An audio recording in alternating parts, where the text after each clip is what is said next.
The Jake Asman Show will begin shortly. Thanks to all these great Patreon members who help support the show. Get your super chats ready. Jake will be here in just a moment. If you love the New York Jets, this is the place to be.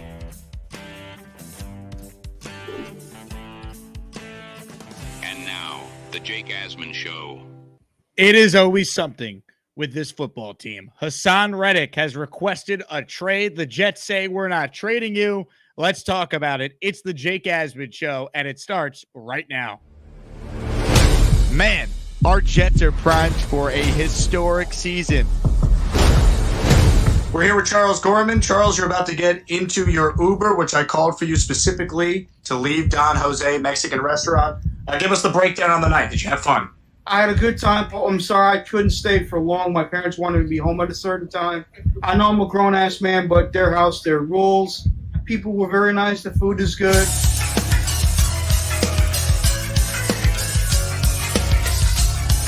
Anyways, have a good day and stay healthy and God bless. Charles, thank you for the time. Welcome. Ladies and gentlemen, there he goes. Charles Gorman, everybody. One of one. A legend of our time. Go Jets.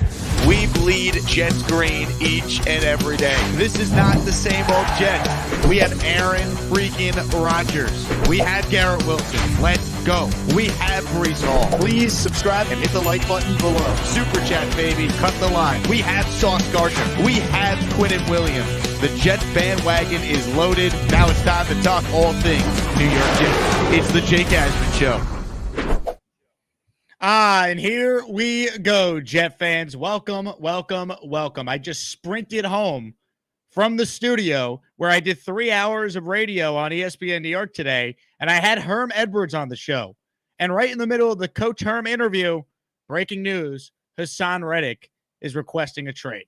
And here we go. It never ends if you're a Jet fan. It never ends. It's always something. Big thank you to everyone who tuned in to Barton Hahn today. Appreciate the support. That said, let's talk Jets. Please hit the like button, even if we all hate the topic we're discussing.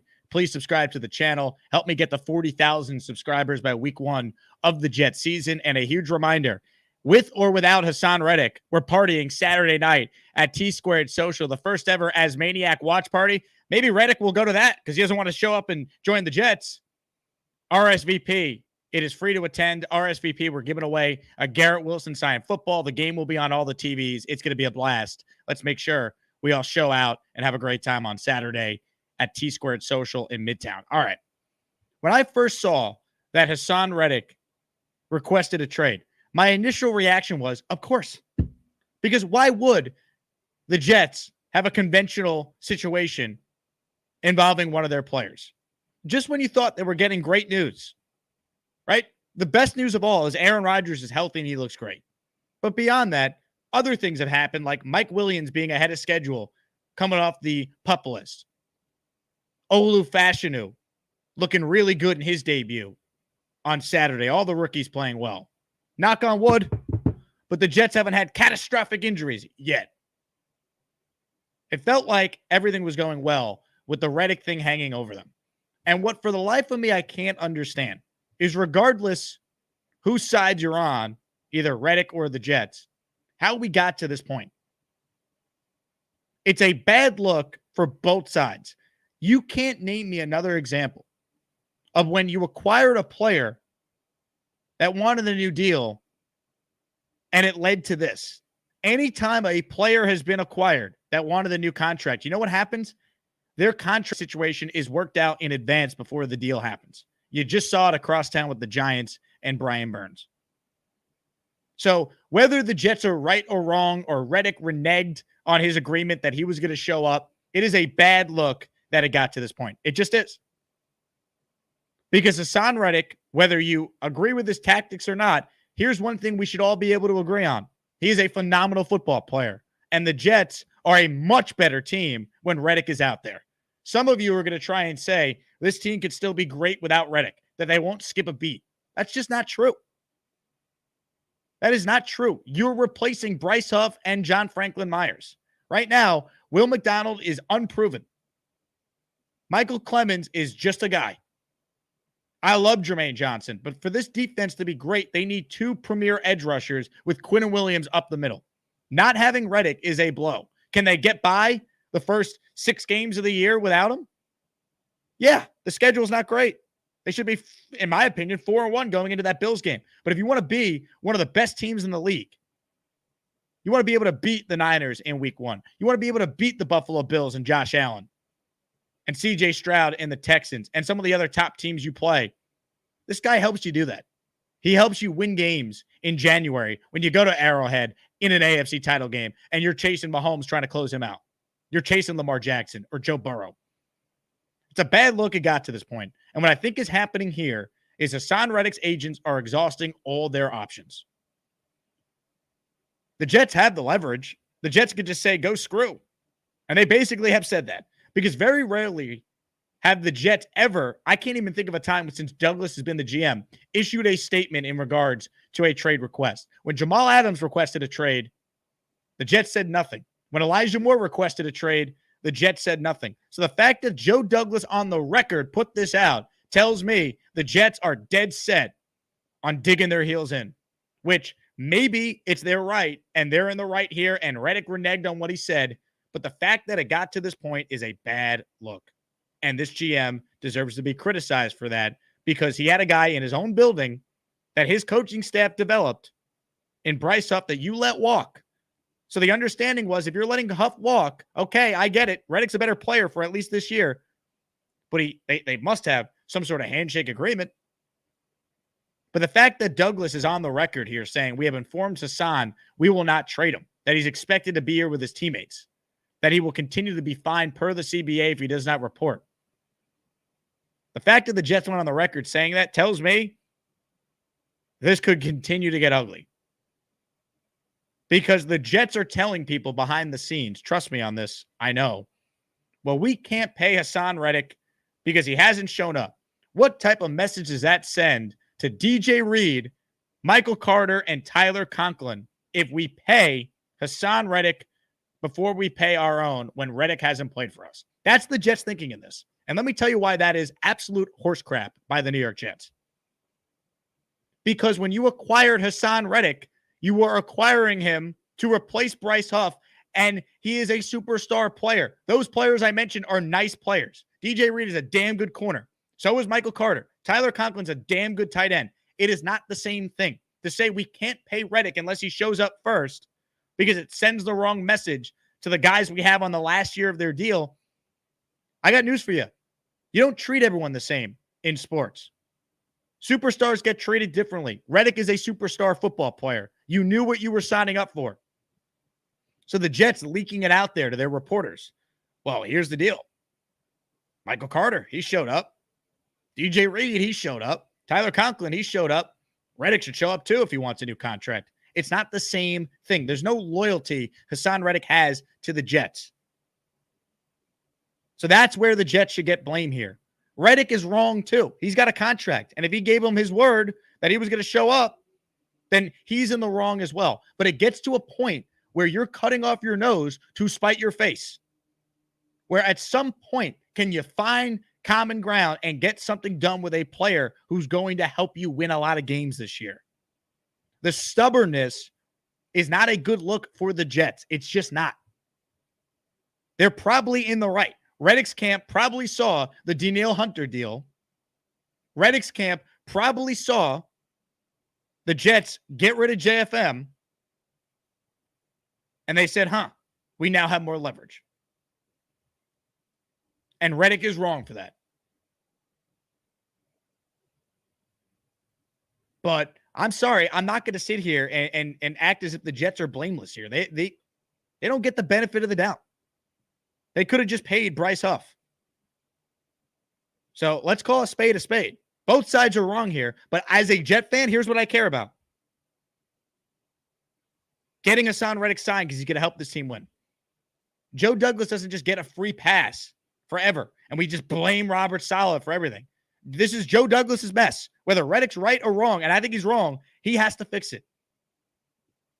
And look, at this point, I almost agree with the strategy because it's gotten so bad. You just say, hey, you show up because we're not trading you. That doesn't mean teams aren't going to call. I'd call New England. Hey, here's Reddick for Matthew Judon. I mean, how does this end? Now, I want to make it clear. While I'm criticizing the Jets, Reddick is wrong as well. Let's go back to April 1st of this year. This was Haason Reddick at his introductory press conference being asked about his contract situation. How do you look at it? Is it you're on the last year of your contract? Like you said, it's a business. Is this a place you hope is a long-term home? Are you looking at this like a one-year situation, or do you believe there's a chance you guys could get an extension done? All options are open. Right now, currently just worried about being here, meeting everybody that's in the building today. Contractual stuff, I'm leaving that up to my agent and Joe to figure out. But whatever happens, I'm going to be happy for her. I'm going to give my all, no matter what. That's just who I am as a person. So no matter how it goes, how many years, I'm going to be here for however long I'm here for, and I'm going to give the team, the fans, everything that I have. Well, that turns out to not be true, Haason, because you haven't shown up.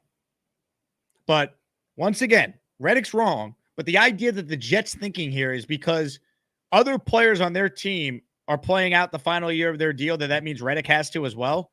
That doesn't make any sense to me. That makes no sense. You knew that he wanted a new deal. You knew that the Eagles got rid of him. So you can't sit here and then say, well, we can't pay you because it's the same thing as Michael Carter, DJ Reed, and Tyler Conklin. That's what the Jets are telling their reporters to put out there. That's BS. It's not the same thing. Reddick's a much better player than all those guys. There's different rules for superstar players. This was the risk they took when they acquired him without a new deal. When they could have just ponied up and paid a little more and signed Jadeveon Clowney instead, which is what they were going to do before Carolina overpaid. You know what? Maybe the Jets should have just done that. Because you would have Clowney as a mercenary for 1 year, and this wouldn't be a thing right now. Right now, this defense without Haason Reddick is not as good. That is a fact. There are a lot of Jet fans out there, I'm seeing it in the comments here, that are trying to poo-poo Reddick as if they don't need him. I got news for you. You do need him. You do need him. You want this defense to remain top 5 in the league? You need Haason Reddick. I mean, the idea that we as Jet fans are going to poo-poo a guy who's had double-digit sacks 4 years in a row when I went 20 years of my life as a fan of this team saying we haven't had an edge rusher since John Abraham, and now we have one as good as Reddick, and we're going to say we're good. No. He looks bad here, and so do the Jets. And it's very frustrating because this entire situation could have been avoidable. It didn't need to be this way. So whether you're Team Jets or Team it's stupid. And I could argue the case for both sides because I got news for you. Haason Reddick making $14.5 million, being the 19th highest paid edge at his position when he's one of the 10 best edges on the planet is not fair, right? He is underpaid. I understand where he's coming from. I also understand the Jets side of things saying we don't want to give you a multi-year deal. So for at least 1 year on a team that's going to be very good, can Haason Reddick and the Jets find a way to give him some more money, guarantee his unguaranteed $14.5 million salary, and figure it out? Because I don't care who's right or who's wrong. Figure it out. It is a bad look. And Haason Reddick's agents aren't dummies. They have a lot of high-profile clients around the league, so that's why it's just befuddling to me that it got to this point. How is that possible that we got here? It is a bad look. And the Jets have already said, Douglas on the record, that they're not trading him. So now what happens? We're just digging in. Digging in. And it's a bad look for everyone. You don't acquire a guy who wants a new deal when you could have just paid a little more and had Jadeveon Clowney. Or how about this for a concept? You listened to your fan base a year ago and you extended Bryce Huff. That's what you could have done too. And look, I'd be the first to tell you, Reddick's better than Huff, but it's not worth this headache. You know, the Jets could say it's not a distraction. We're going to coach the guys who are there. That's not true. Players talk. You don't need this hanging over you. This is the last thing this team needs. The last thing they need is BS like this. That's what's so frustrating. It just feels like this entire thing could have been avoidable at several different inflection points, going back to last summer with Huff, not extending him, going back to this offseason. If you weren't going to keep Bryce Huff, okay, then pay Jadeveon Clowney a little more and win the faceoff against the crummy Panthers and get him to where we are right now. And here's the thing. You're not getting anything for Haason Reddick. He has no value because every team knew he was available for nothing, and the Jets were the only team that acquired him. And here's what sucks, too. You could say, dig your heels in, Jets. Don't give him what he wants. So you get to have a good season? So you get to come and be in top football shape, ready to go? I was talking to Bart Scott when I got off the air today. Here's the fear you have with Reddick. If he eventually shows up. Soft tissue injury. Hamstring, calf. He's going to be pressing to get ready for the year. He needs to put up big numbers to get paid when he eventually does show up. Is he going to be healthy? Is he going to be the Haason Reddick of the last 4 years in Philadelphia? That's what's frustrating.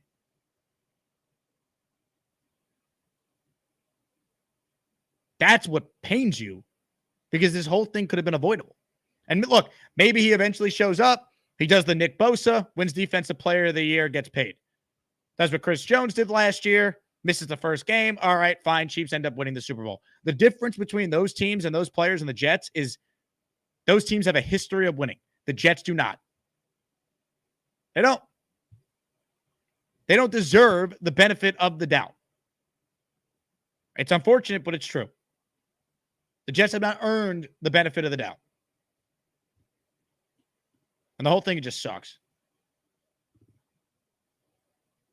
And I still think this is a damn good defense without Reddick.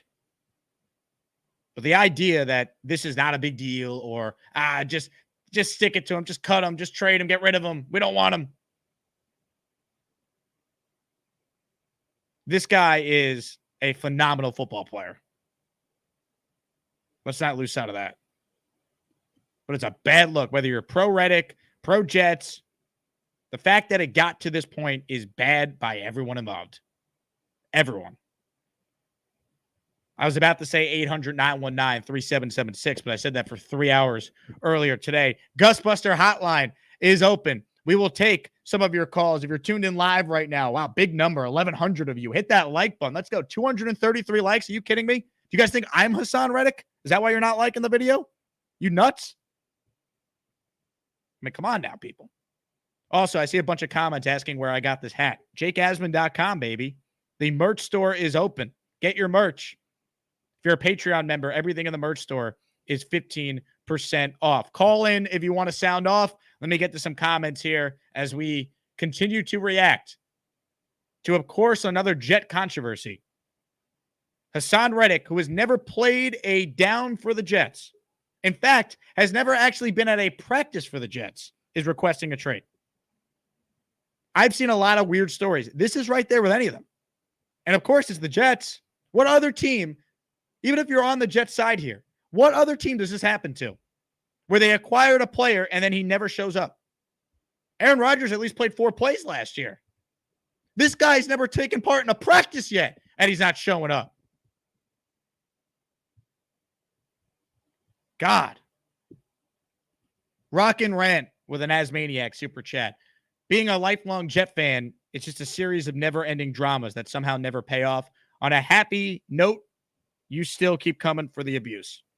I mean, look, the Jets are the only relationship in our lives where you would allow this person to treat you as poorly as they've treated you, and you still come back asking for more. Think about it. If the Jets were an actual relationship, you would have left years ago. Some of you decades ago. Sickening. OG Jet fan says, great listening to you earlier, Jake. Great job. Thank you, Tommy. We have all control. Just makes us look dumb as a franchise. He's under contract, $14.2 million a year. 14.5 is Reddick's base salary. Unguaranteed. The Jets are like, well, we'll guarantee it, but you got to show up to camp. And Reddick's like, I'm not showing up to camp. It's just stupid, man.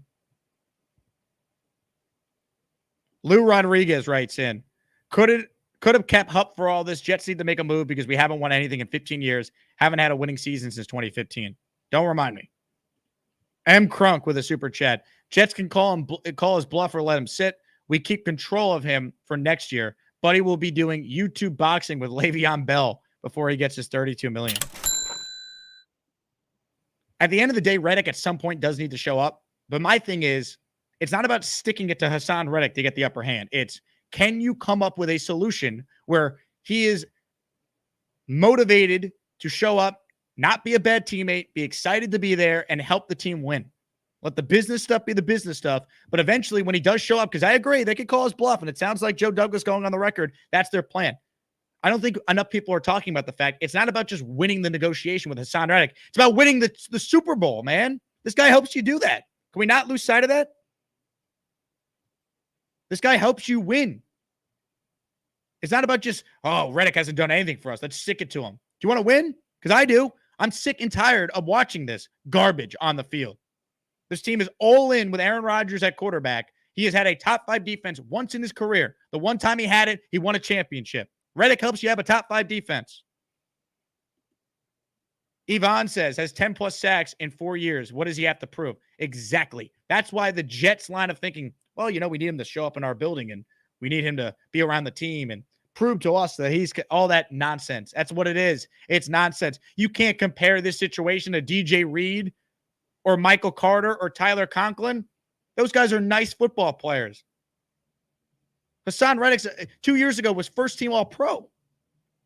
Ask Brock Purdy about Haason Reddick. All right? You want Brock Purdy to be running for his life, Neil? I'll tell you what, Haason Reddick will help on opening night. Elton writes in, I feel like Reddick is more in the wrong, but mistakes were made by Douglas, and he's very unwilling to admit mistakes and go back on decisions. Sucks. At this point, how the Jets are handling it is the only way they can handle it. I'm not criticizing Joe Douglas for saying we're not trading you. That's the only way you can handle it. This is Reddick's agent's last attempt to make the Jets look bad. Maybe Woody gets involved, and when an owner gets involved, they cave. That's what I think is happening here. But my bigger picture point is that we're here in the first place. At this point, how the Jets are going about it, I agree with. You're not trading him. You're not getting anything for him. You need him. You might as well hold on to him. But it's a bad look. Frank, appreciate you becoming an official Asmaniac.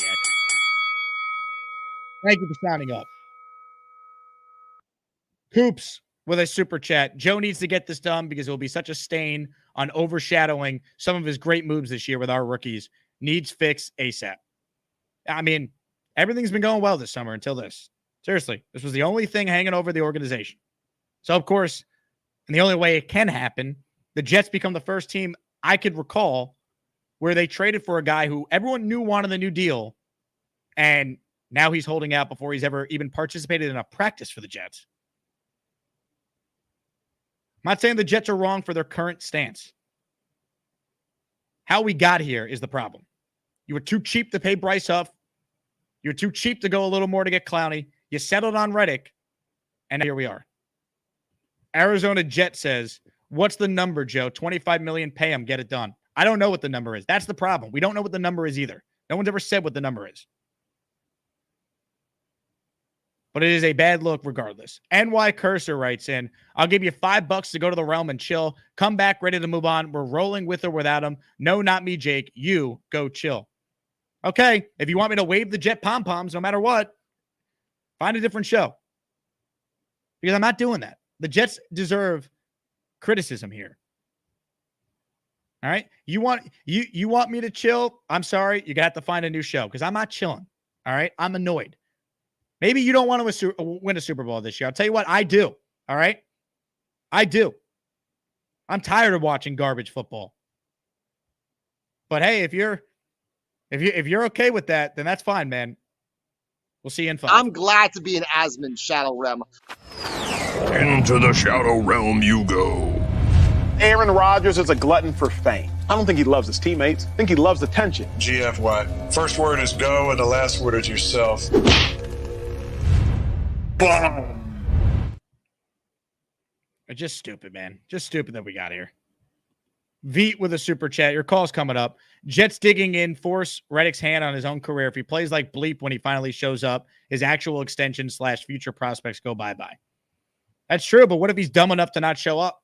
We all say he'll show up, and I agree. I think eventually he will. Everyone said Le'Veon Bell was going to show up in Pittsburgh, too. How'd that work out? He never did.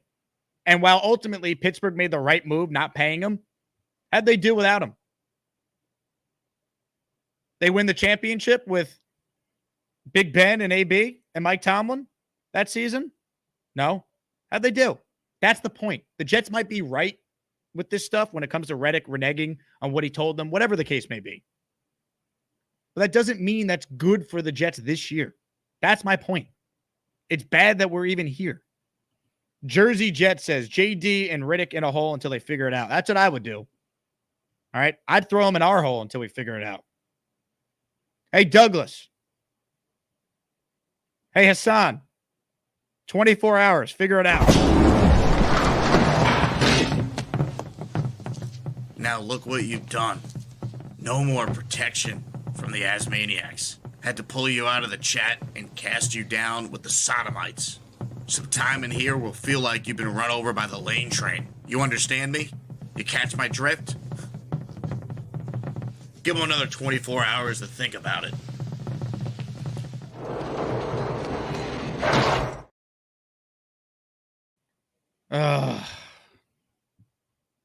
Unreal. Dano, Asmaniac, Super Chat. Super Chats will continue to cut the line. I promise we're getting to your calls coming up. In a bubble/vacuum, can you entertain this briefly? Who improves the team more, Haason Reddick or Devontae? Not going to lie, he would provide a soft landing. Why would the Raiders want Reddick? If you're trying to do a one-for-one trade, it's never going to happen. Zach with a Super Chat. Hub's contract is only $17 a year. We should have just gave him the contract the Eagles gave him. His pass rush win rate last year was insane. Bryce Hub's a really good football player. I wanted to just pay him. Once that became obvious they weren't going to pay him, I was on board with getting Reddick because I assumed there's no way the Jets would acquire a player from an organization the current GM of the team knows as well as anyone because he's best friends with the Eagles GM because that's where he came from. There's no way it would get to a point where we'd get here. Wrong. I give the Jets sometimes too much credit. PJ says, I'd rather be happy than right. Yeah, the Jets are right in this. But you know what? If you want to win, get the last laugh, having Reddick on your team, guess what? That helps you. Ryan says, Reddick made it clear he doesn't care about a ring, just a paycheck. Don't need him. See, this type of thinking is silly. Did Darrelle Revis not care about a ring? Because I remember when Darrelle Revis held out in 2010, he busted his ass when he came back and was first team All-Pro and helped the Jets win 2 more road playoff games and go to the AFC title game. This to me is just silly. Oh, he doesn't care. It's a business. I got news for you. All these guys care and they also want to be paid. This is not new in sports. Jack A with a Super Chat. You're right. Surprise, so close to be drama-free. Tired of losing for decades. What are the options other than fines? F it. Let's go. The only option is what the Jets are doing. How they're handling it from here, I have no issue. What else can they do? The guy's value's tanked. You're not finding a player nearly as good as Haason Reddick in a trade right now. The point is we shouldn't have been here. Just pay Bryce Huff a year ago. Pay a little more and beat out the, excuse my language, shitty Panthers for Jadeveon Clowney.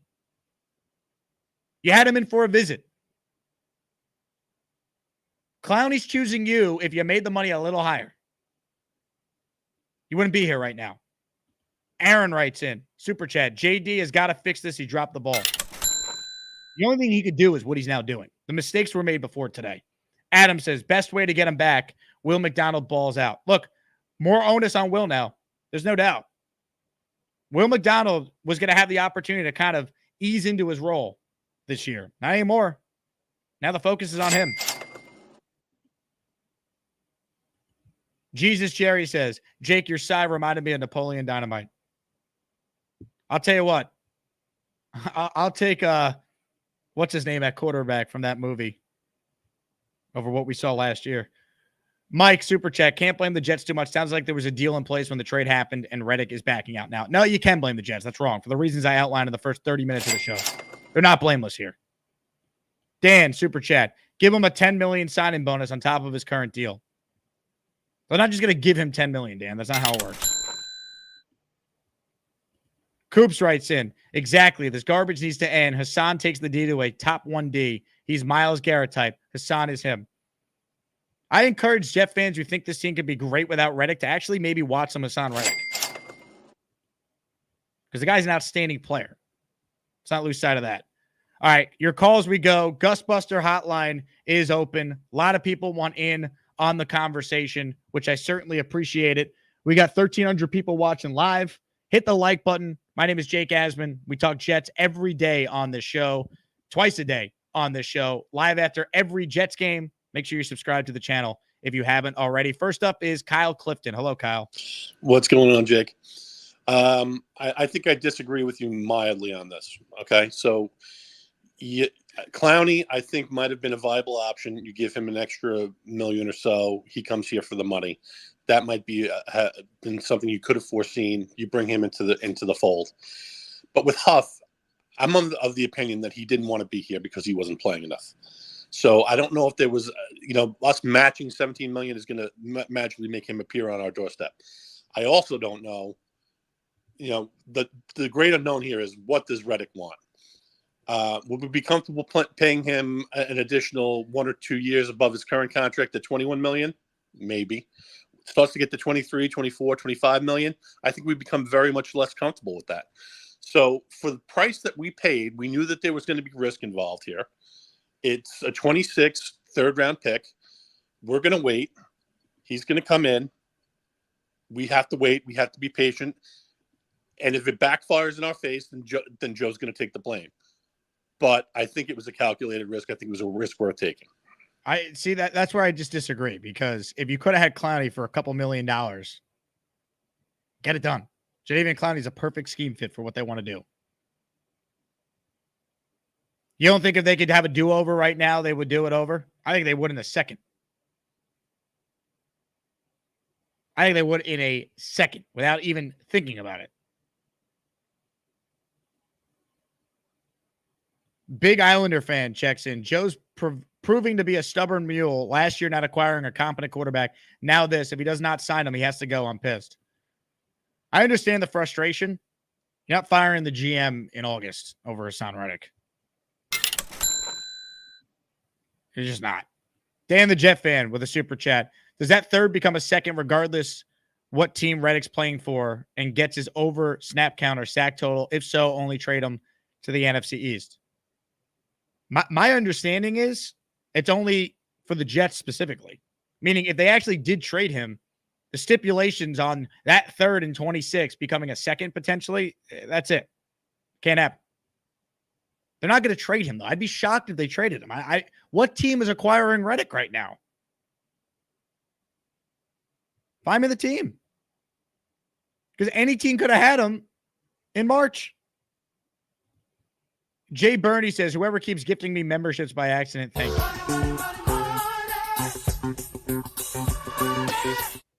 Look, despite how heated we all are, we still have the best fans and listeners in sports. So I'm not surprised, Jay Burney, you got a membership. If anyone wants to make it rain, please. Could use a positive thing to discuss. All right, back to the calls we go. Ladies and gentlemen, this guy said Brock Purdy will be running for his life on opening night. It's going to be a lot harder without Haason Reddick. Neil is up next. Hello, Neil. What's up, Jake? PDSD. Here we go. I can't have those sweet dreams without a few nightmares in between. I have to wake up with the cold sweats because we are what we are. We chose our team. This is who we are. We have to live with it and we have to die with it. But I will say this. I agree 1,000% with every single word that came out of your mouth. And I'm not trying to say that because I'm a homer and I like you. You are 100% right on the money with every point you made. We need this guy. He is a closer. There is only 5 closers in the entire league that could close the game out, cause a fumble, cause a big play to close the game. When teams are coming back, when Josh Allen's coming back, when Tua's in the pocket, I don't trust Michael Clumsy Clemens in there. I don't give a shit how much everybody likes what he looks like against third-string offensive tackles. Okay, when the tire rubber meets the road, that is not the guy. Okay, we're used to so much shit at the pass rushes and since John Abraham, we're used to such garbage that we accept mediocrity. We cannot accept mediocrity right now. We have too much at stake. This is our 2-year window. This is it. This is our date with Margot Robbie, Jake. This is your date with Margot. If you don't get many chances to have a date with Margot, okay? Are you going to go with the Alden shoes? Are you going to go with the Kmart specials you wore before you met Bonesy? You follow what I'm saying here? You get me? I You got got to you. go with your best outfit on. You have to Calm your freaky down. and that's what you need to do. And right now, we're going to do that. I believe this is going to really spurn some negotiation because I'll tell you right now, if I'm Woody Johnson, forget it. I'm on the phone with Douglas. I'm on the phone with Salah. And I'm like, guys, I don't know what the hell you're doing here. We got a nice thing going. We got the whole fan base fired up. This is the last thing we need. Either get him signed for it, give him some incentives. Yes, we have leverage. But one thing, Jake, we don't have leverage because the agent for Haason Reddick knows we need to win now. We're not the Eagles. We're not teams that are there every single year. This is it for us, and they know it, so they have a little bit of leverage. Also, you never right? know if there's another injury too. What happens if Quentin Williams, God forbid, gets hurt, or Jermaine Johnson? Then you can't account for that. You want as many good football players as possible. This guy is a great football player too, at a premium position. Once again, Jet fans, name me the player in Jet history that has ever had double-digit sacks 4 straight years. You won't be able to because it has never happened. So let's not dismiss how good of a player Haason Reddick is. Exactly. We never got a chance to see a quarterback like Aaron Rodgers, and now we're just discovering that we have a star with Garrett Wilson. How good does it feel when you see a ball headed at Garrett Wilson's hands and you know he's going to catch the goddamn Oh my God. thing? You're going to love this. The Jets are trying to get me to buy tickets right now. Look at them calling me right now. If you think I'm ordering tickets right now when Haason Reddick is currently holding out, you got another thing coming to you. My God. The nerve of them to try and sell me tickets right now, as if I don't invest enough of my damn time into this football team. Oh my God. Well, I could say I'm invested far beyond most people on this chat, but I could say this to you, and because of that, I really think we are going to get this done. I think this is a negotiating ploy, by the agent. By what you played earlier with Reddick, look, the guy needs to get on a prove-it year, but I don't blame, like you said, I don't blame the guy. Realistically, he's a top 5 edge rusher in the game, and he's getting shit money right now. Think about this, Jake. Think about this, chat. If you were Haason Reddick and you saw Bryce Huff walk in the building and get $17 million a year, and you're making 14, and you got to prove yourself, what are you kidding me? That's why 10 sacks plus. Exactly. Bryce Huff cannot wipe this guy's shoe stains off. He's good. He's great, but he does not stop the run. He's not a closer. He does not strip sack people. How many strip sacks does Bryce Huff have in the last 3 seasons? I'll tell you how many. 0! Neil, great work. Jake, I've made all 13 of my points. Before you cut me off again, I'm going to throw myself out this goddamn window.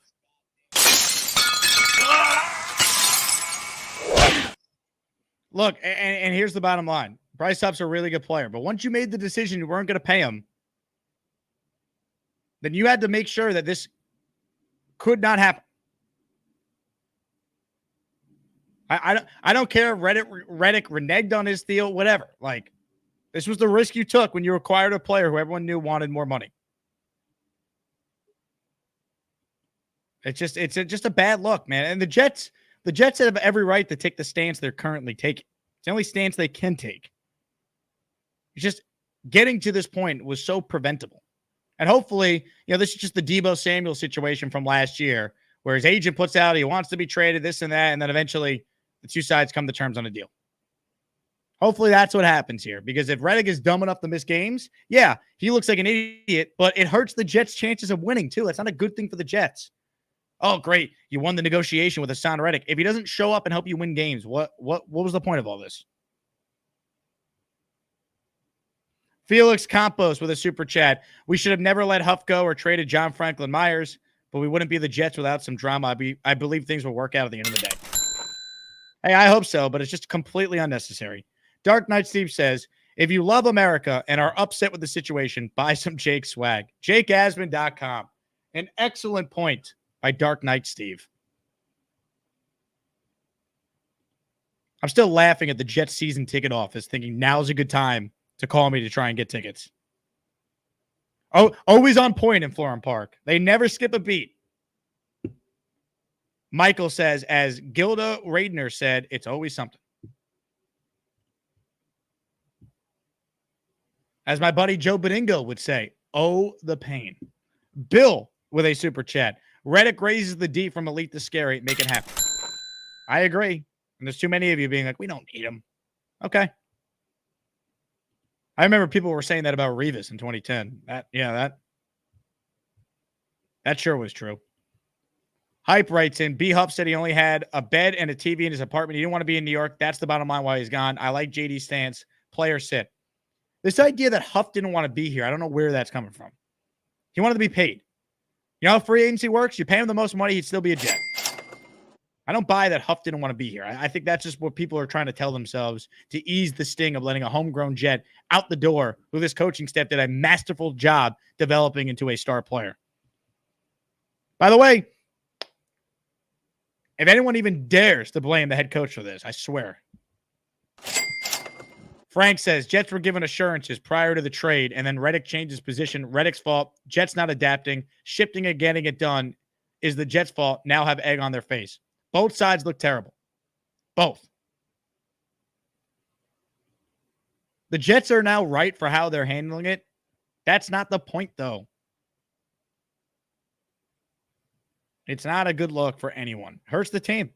Hurts your defense. You want Michael Clemens starting opening night? I don't. More calls right now. Danny Boy's up next. What's up, Danny? Hey, I'm trying to be positive. I am trying to be positive. But the more this franchise continues to think they're making a good move, and then they just can't help themselves. They can't help themselves, Jake. And I'm trying to be positive for all the Jet fans out there. I have my scarf on today, but it's really hard when you have someone who flip-flops, changes his mind after he basically gave a full-on commitment to the team, and then now he's backing off the commitment. Jets made this mistake, and you know what? They're just going to have to live with it, bottom line. And I hate it. I hate it. I hate doing this to myself, but we're going to do it again. We're going to be positive. We're going to hope that they can go into a closet, maybe get some 7 minutes in heaven, get a deal done, and then move forward so that we can have a good season. Because ultimately, if you look at this roster, damn good roster, dude. Yeah, I mean, it is, but Haason Reddick was brought in to be the missing piece to this defense, to get you better at a premium spot. Like, what's the biggest thing we've said about this defense? How good they've been without playing with leads. Now you're adding one of the best sack artists in the game, best closers in the game to a defense that for the first time under this coaching staff is finally going to get the chance to play with leads. I know. And then that's the frustrating part too, is, you want this guy because he's so good. He's an all-pro. He gets double-digit sacks. But then, of course, you had someone on your lap that you've been carrying, for 3+ years, and he's going to go off to be a star somewhere else in Huff. So, so many things, different things. Yeah, it's frustrating, man. Good call, Danny. I appreciate you. Here's the Reddick side of things, courtesy of Jordan Schultz, who's clearly speaking with Reddick's agent on this. The Jets were informed before inquiring Haason Reddick that his contract needed to be addressed. They made an offer prior to the trade with Philly, which Reddick turned down. The team's still ahead with the trade without a deal in place. Reddick attended his press conference with the understanding that the contract talks would continue, but I'm told no official proposal had been made since he joined the team in late March. That's where things stand, and it's why Reddick has not been with the team at minicamp or training camp, and why today's trade request was made. That is such horse bleep by the Reddick side. I mean, come on. That's stupid. The Jets very clearly have made it clear to Reddick, show up and we'll talk. I disagree with that stance by the Jets, but the Reddick side trying to act like, well, we haven't heard from them, so we don't know. That's why we requested a trade. That's ridiculous. This whole thing is stupid. Steven writes in, can the Jets give us one offseason without providing us right? The stink on this team will never leave us. I don't know what providing us right means, but I appreciate the support, Steven. More calls. The Graveyard Jet's on the line. Hello, Graveyard Jet. What's up, Jake? It is not a Jets offseason without a little bit of drama, am I right? That's what we do. So, and I'm just kind of looking at it. We haven't really talked things on Haason Reddick's side. He is really dumb for doing this. He's about to be on the wrong side of 30, and if he's going to hold out this season to get some more money, like it's going to show other GMs he's a fucking headache. That he, only cares about money. And I mean, if he doesn't play well this season, then who the hell is going to pay top dollar for him when he finally leaves and then his contract's over with the Jets? Yeah, look, he's making a terrible decision with this, but my big thing is, while he might be stupid, I care about the Jets winning, and them figuring out some sort of solution with him on the team is the best for everyone involved. This is where I'm kind of getting at. I'm just like, at this point, if it really does get to the worst case scenario, which I honestly always prepare for because we're the Jets, just throwing out there, Yannick Ngakoue is still a free agent if it ever gets down to it. He's not as good as Reddick, but you know what? What the hell else are we going to be able to do? Instead of sticking with our options, go out and get a free agent, like how when Aaron Rodgers got hurt, we didn't get a competent backup and was stuck with Zach fucking Wilson for the entire season. So Graveyard Jet, thank you. Family program. I got 1,200 people tuned in right now. Sorry, kids. On behalf of the Jake Asman Show, we apologize for the foul language. Also, the audacity of Quentin Holly, who says, Jake, just join the live feed. What's your opinion on this? Brother, there are 1,200 people watching live. You want my opinion? You rewind to the beginning of the video, my man. Thanks for the support. What's your opinion on this? I just joined. Tyrone says it will still work itself out. Go Jets. I think eventually it will. But I don't know if that's for sure if that's going to be the case. I thought Reddick would have signed by now. I'm shocked we got to this point. It really is crazy because there's never been a comparison for this. Name me the team that acquired a contract dispute. Of all the players who got dealt in recent off seasons, Stephon Diggs, Tyreek Hill, Khalil Mack. Name me every player that is a notable star in this league that's been traded. Brian Burns across town. They all have signed new deals immediately. Jamal Adams signed a deal immediately in Seattle. We saw this. That's what makes this so unique, and it's why the Jets don't deserve the benefit of the doubt. I don't care if Reddick gave his word or whatever. This is why you get a new deal done first. Because then the Jets open themselves up for Reddick to pull this nonsense because they got rid of JFM on a salary dump so they could keep Reddick on the books, giving his camp more leverage, at least in their eyes. More calls right now. Ladies and gentlemen, Purple Belt Mike is on the line. Hello, Mike. I am pissed off. Every time with the Jets, I called you today saying we're going to win the Super Bowl, and I'm all excited. And now I'm pissed off again because we're not going to win the Super Bowl without Haason Reddick. Our defense needs to be number one. He makes it number one. The difference between him and Huff, like you said a million times, is he plays the run. He's a pass rusher, and he plays the run. We need him. Get it done. Get it done. I'm tired of this. I'm tired of being in the news, all this shit. Get it done. Get it done. Stop being the laughingstock. Jets, you are the laughingstock. Stop being the laughingstock. The fans don't deserve it. We don't deserve it. Fix it. Mike, well said. Fix it. I mean, I hope they can. Even if they end up winning the negotiation, Haason Reddick shows up. Is he going to be the Haason Reddick that's been an all-pro level player, or is he going to have a hamstring injury and he's going to be out games here or there? He's not going to be as good. Like, this is what we're talking about here. It's not just winning the negotiation. It's, okay, you get the guy back in camp. Is he going to be the player that he was? Not everyone is Chris Jones or Nick Bosa. Not everyone's that level of player when they come back from a holdout. More of your calls right now. I know what we need. We need to give the people something to be inspired. We need to give the Asmaniacs out there something that will fire up the masses. Ladies and gentlemen, we present the Lane Train. Hi, how are you? Bruce Hall. That's good.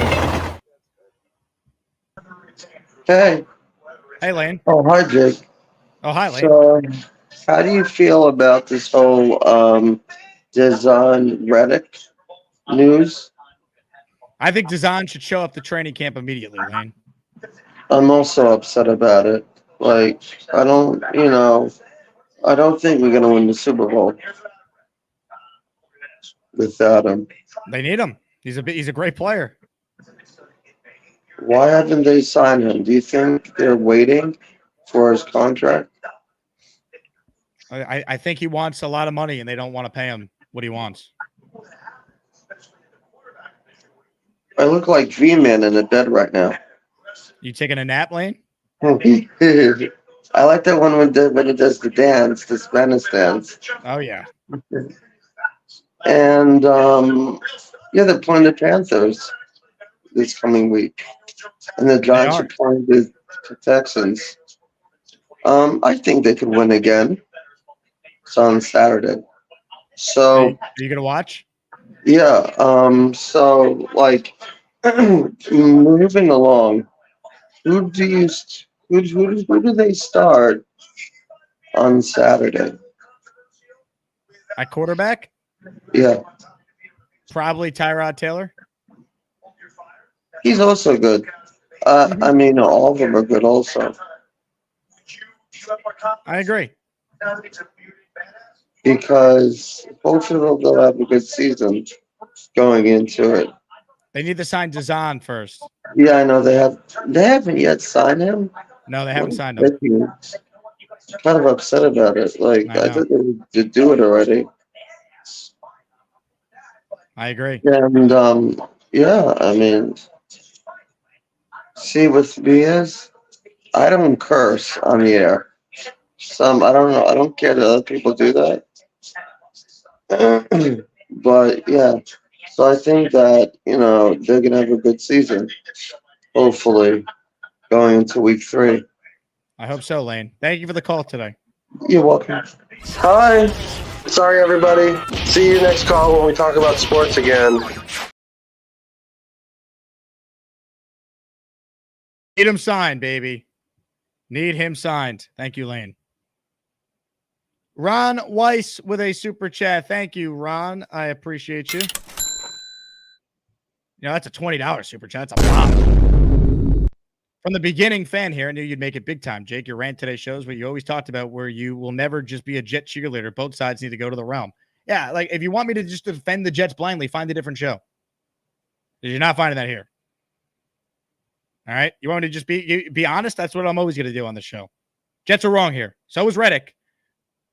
But it gets to a point where you're cutting off your nose to spite your face if you're the Jets. You knew what you were signing up for when you acquired a player who wanted the new deal. I don't care what he told you, this or that. Don't let a couple million here or there or reworking a contract or moving some money around stop you from having a team that can win a championship. Now, that's the bottom line. Felix says, let's go hit the like button. There's 1,088 of you watching. Thank you, thank you, thank you. Please subscribe to the channel. And, of course, hit the like button as well. Mother effing Chew says, just pay him, move on. Look, I'm not saying you give him a multi-year, 2-3 year deal, but just find common ground, man. This idea that, well, they can't negotiate with him until he shows up first is so stupid. Oh, he hasn't done anything for us. What type of message does that send to DJ Reed and Michael Carter if we pay Reddick before we pay those guys? Are you kidding me? That can't be your message. Reddick's much better than those guys. It's the NFL. This is how it works. You acquire a player who's a star, you pay him. I don't want to hear we can't pay him because, oh, well, then DJ Reed's going to want a new deal too. Cool. DJ Reed's not Haason Reddick. That can't be your reasoning. And that's the reasoning they're telling people. How stupid is that?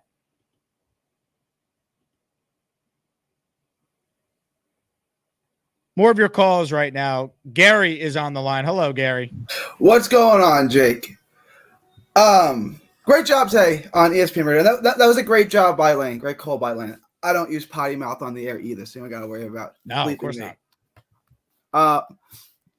So when I say things like Zach Wilson will be the worst draft pick ever, or Joe Douglas is completely incompetent, I don't like being right about these things. I'm not giving my opinion. I'm just telling you what is. Right. I don't want to be in the position to defend Joe Douglas today, but the idea that he's incompetent because of just this, that's not fair.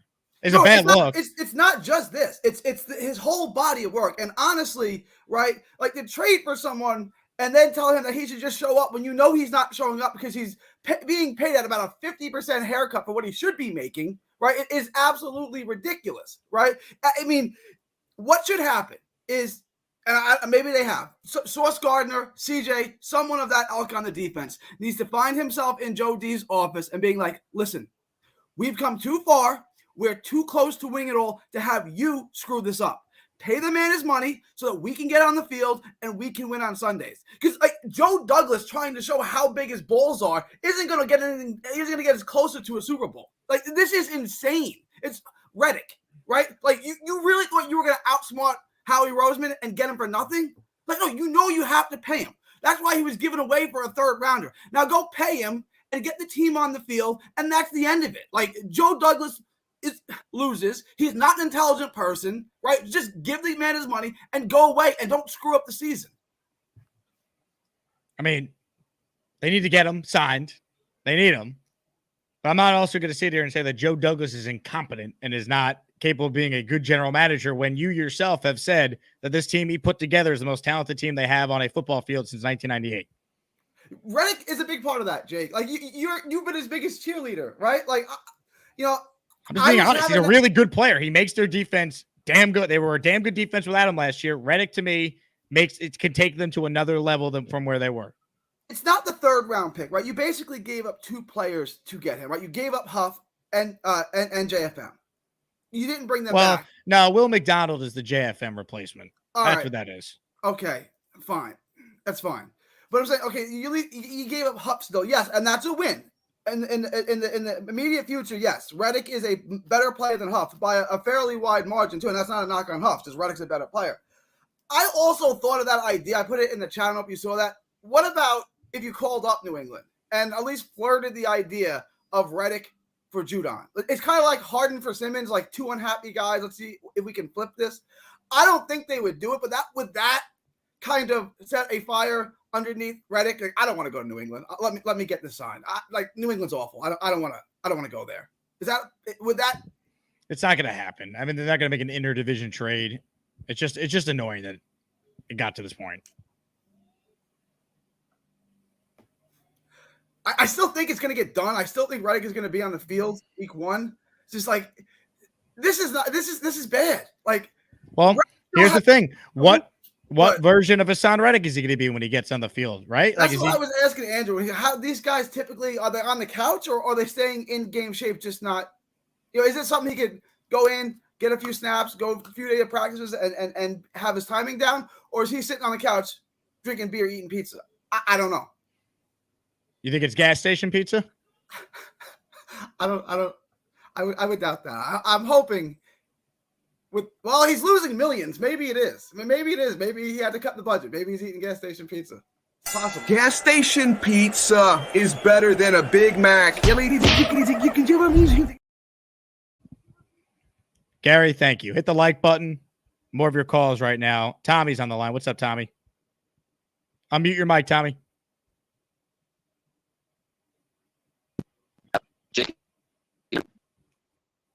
Tommy, what's up, man? Nope. Internet is trash. Call back. Keep going with your calls right now. James is up next. What's up, James? Jake, what's up, man? How's it going? Hey, James. Good to hear from you. You too, bud. All right. This schmo Gary that was just on, he was right about one thing. Whatever it is, within reason, let's get Dasani some Dasan water. Bring him in a room and tell him, what do you want right now? And sign the goddamn paper. I am 100% on board. We are right here. Right, we're right there. He will take us, no doubt about it, minimum AFC Championship game, assuming everything goes right with health and shit like that. But what Joe D is starting to do is, I took a, you know what, this morning that looks better than this right now.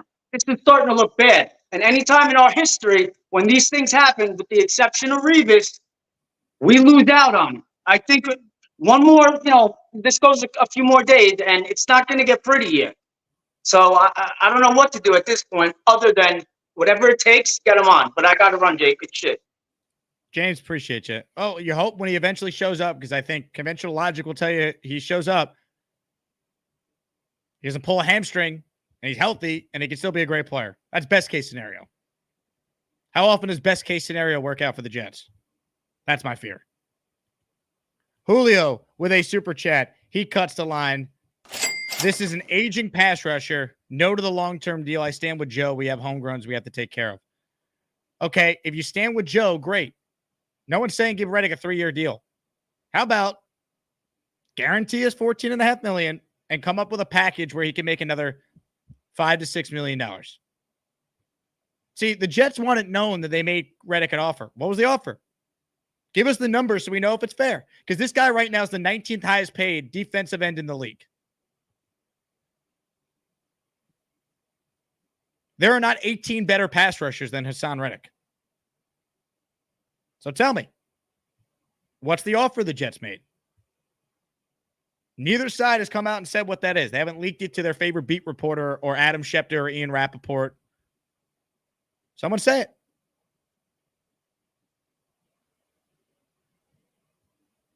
Tell me the number.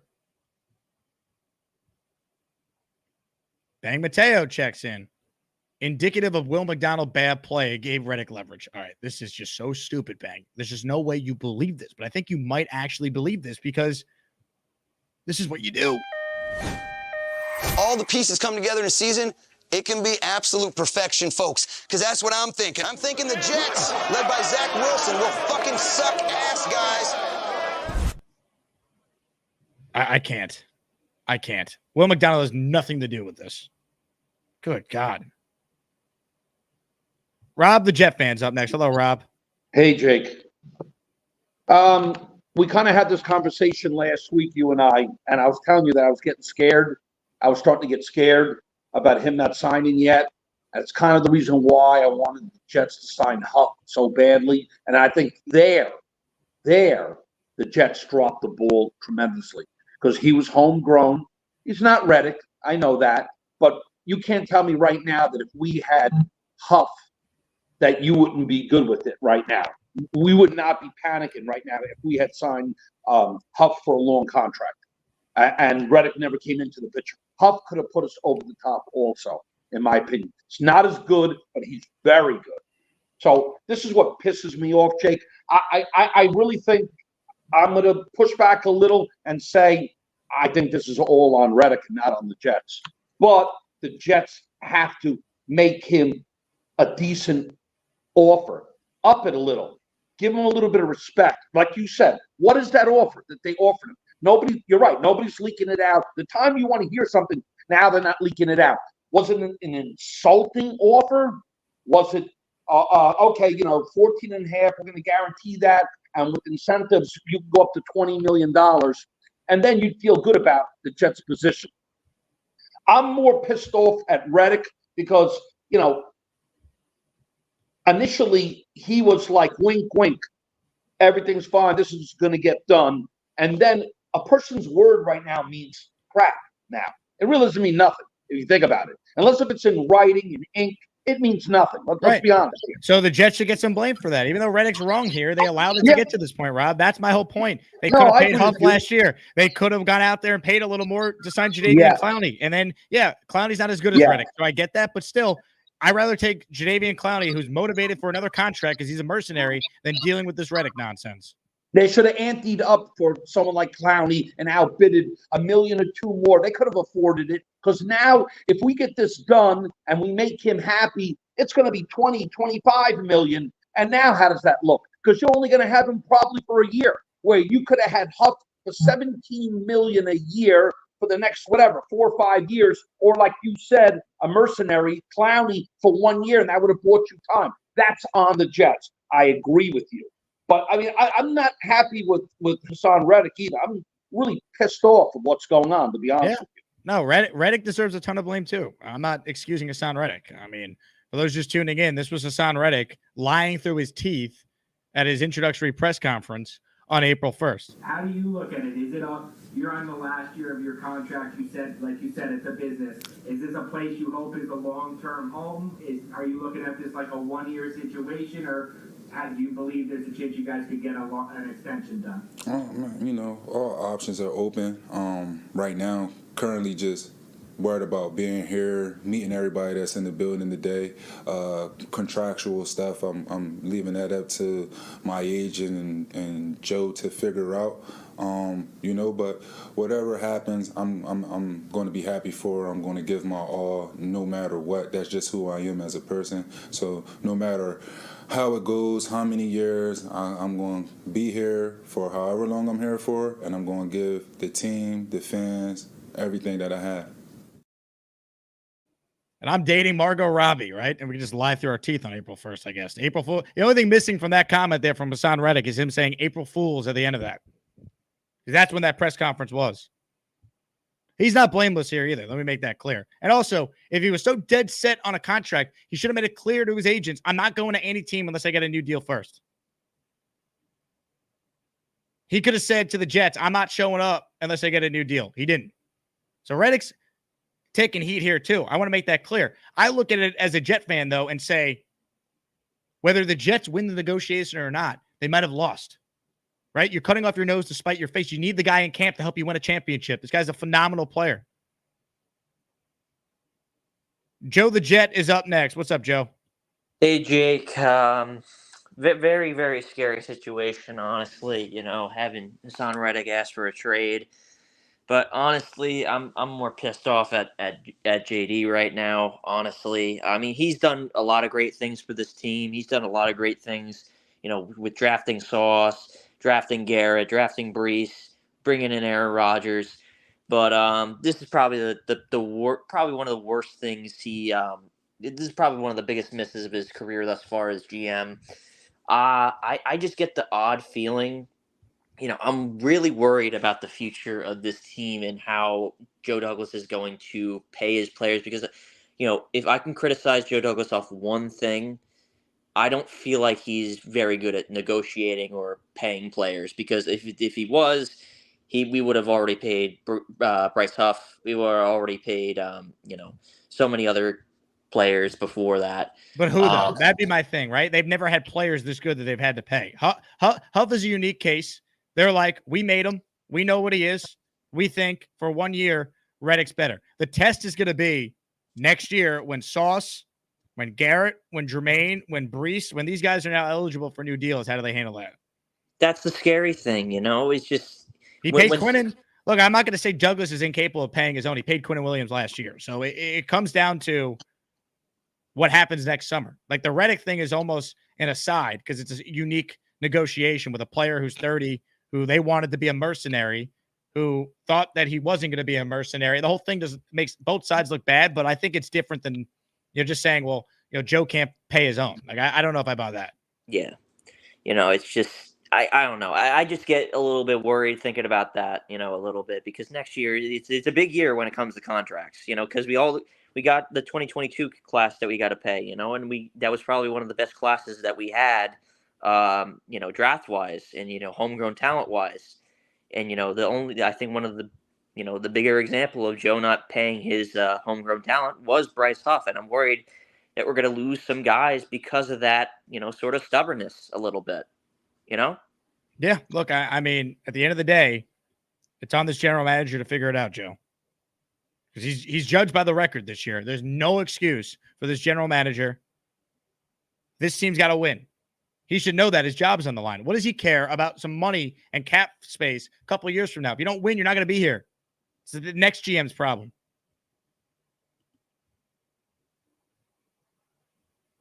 Ladies and gentlemen, perhaps the best comment of the day that kind of really ties things together from the Lane Train.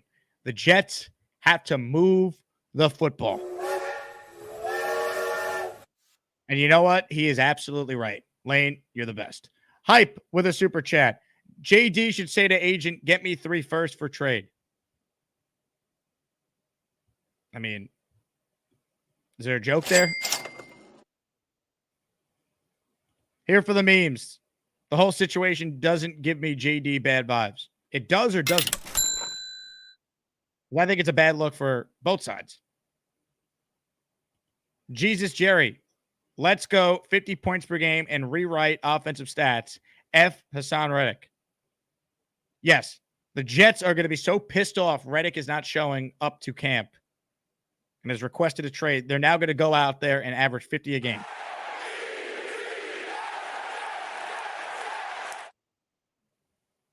I want what you're smoking, Jesus Jerry.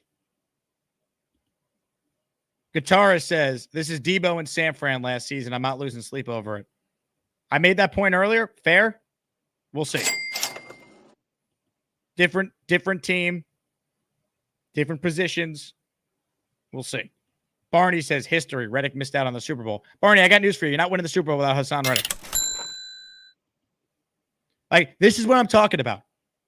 People who think Haason Reddick is not a great football player. Name me the Jet that's ever had 4 years in a row of double-digit sacks. You won't be able to find one. Axios, Super Chat. Lions made the playoffs. Jets have a better D with Hupp, 10 sacks. JJ had 7. JJ gets 3 to 4 more this year. Will McDonald gets maybe 5. Could work, not perfect. No. You're still going to be good defensively, but now you're asking more from the offense. The whole point of this was that Aaron doesn't need to throw 40 times a game because of how good the defense is. And the Jets have been remarkably healthy on that side of the ball for 2 straight years. What if, God forbid, there's an injury to Sauce or to Quinnen or Jermaine? Now you're even thinner. That's what we're saying. You're not going to have perfect health.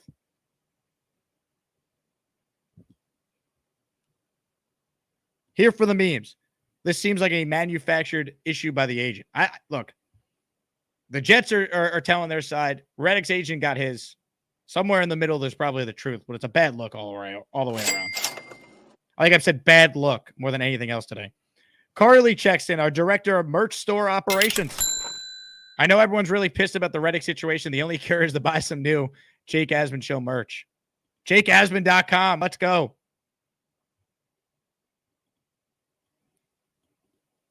Maybe we should make a Reddick t-shirt with his head on a poster. Wanted. Where's Reddick? Just for fun with a super chat. Haason in the 2025 second for Ayuk. The Niners aren't trading for Haason Reddick. They don't want to pay Ayuk, so why would they pay Haason Reddick? Mike says, what does Reddick have to show up and prove? Exactly. The idea the Jets are telling people, well, Reddick needs to show up and prove that he's committed to us. What are you talking about, man?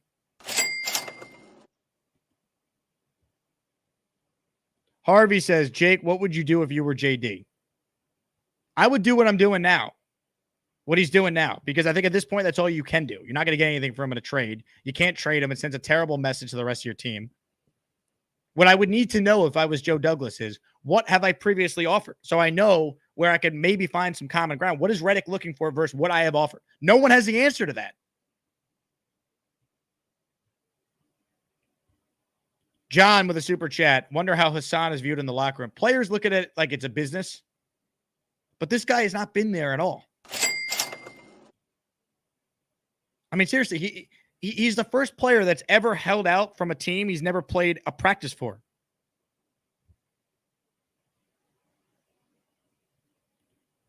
Super chat from Hype. Tory Dandy is Debo and Hasan's agent. Go figure.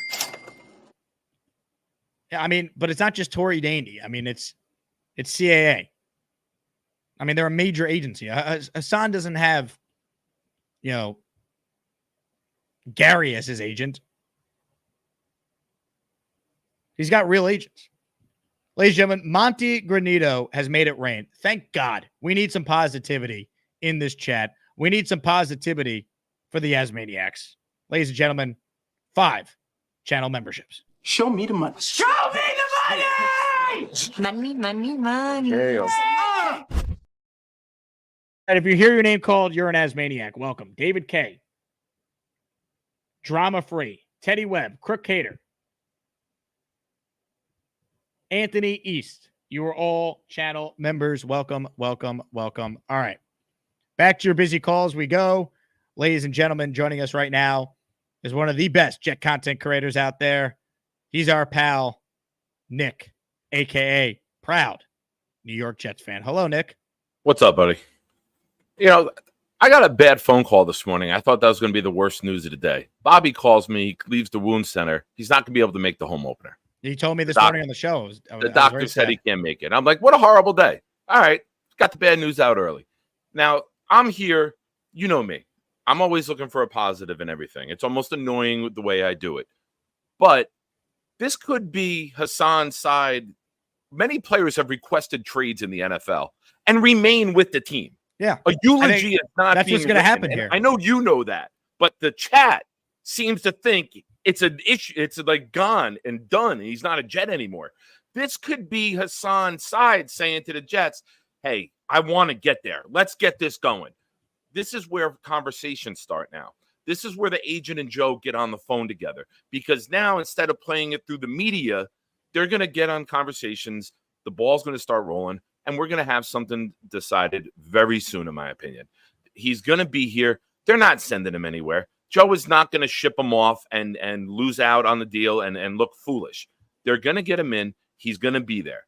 I think Haason wants to get in, but he wants this new deal. He wants the guaranteed money. I see that side of it as well. It makes sense, right? You're not showing up for $14 million when it's not guaranteed. You do a joint scrimmage, you pull a Carl Lawson, then you get cut, and you have nothing. Right. So I get Haasan's side of it. I get Joe's side of it. The Jets' hubris of, oh, we got to show up and prove yourself before we can negotiate with you is ridiculous. Yeah, and this could just be like, hey, like, you know, kick the rock. Let's get it going. Let's get a little activity here. You play it through the media, which creates a little action behind the scenes. That's So what this I'm is. not- This is all he could do, Nick, because he has no leverage other than to try and make it ugly and get Woody to go into Joe's office and say, pay him whatever he wants. Get him in here. I don't want the bad press. Because, you know, Woody pays attention to all the publicity and doesn't want negative press. He wants it to be all about Rodgers' return, positivity. Jets are going to be good, which he's not wrong. They are going to be good, but you can't. The fact that we got to this point is my biggest issue, because they didn't need to get to this point. There were so many other ways they could have gone about it where we're not here right now. Agreed. And, you know, you've been watching the show. I've said eventually Woody's going to drop the hammer. Joe has been able to run the football operations without much interference from Woody the last couple of years. Woody was involved in Rodgers. Of course, the owner is going to be involved when you're going to trade in for a top quarterback of all time, right? But it's been Joe's program to run. My biggest fear has been getting to this point where now Woody makes Joe give out a contract Joe's not comfortable giving out, adding years Joe doesn't want to add. And now all of a sudden, Joe says, well, you're not letting me run it the way I want to run it. You're running it with panic and you're worried about the media. And now there becomes a little animosity there between Joe and Woody, who Joe's near the end of his contract too. So I'm more worried about if they don't win this year. I agree with you, Nick, but if they don't win, who cares? Like, Joe Douglas won't be here anyway. Agree. I think he ends up there.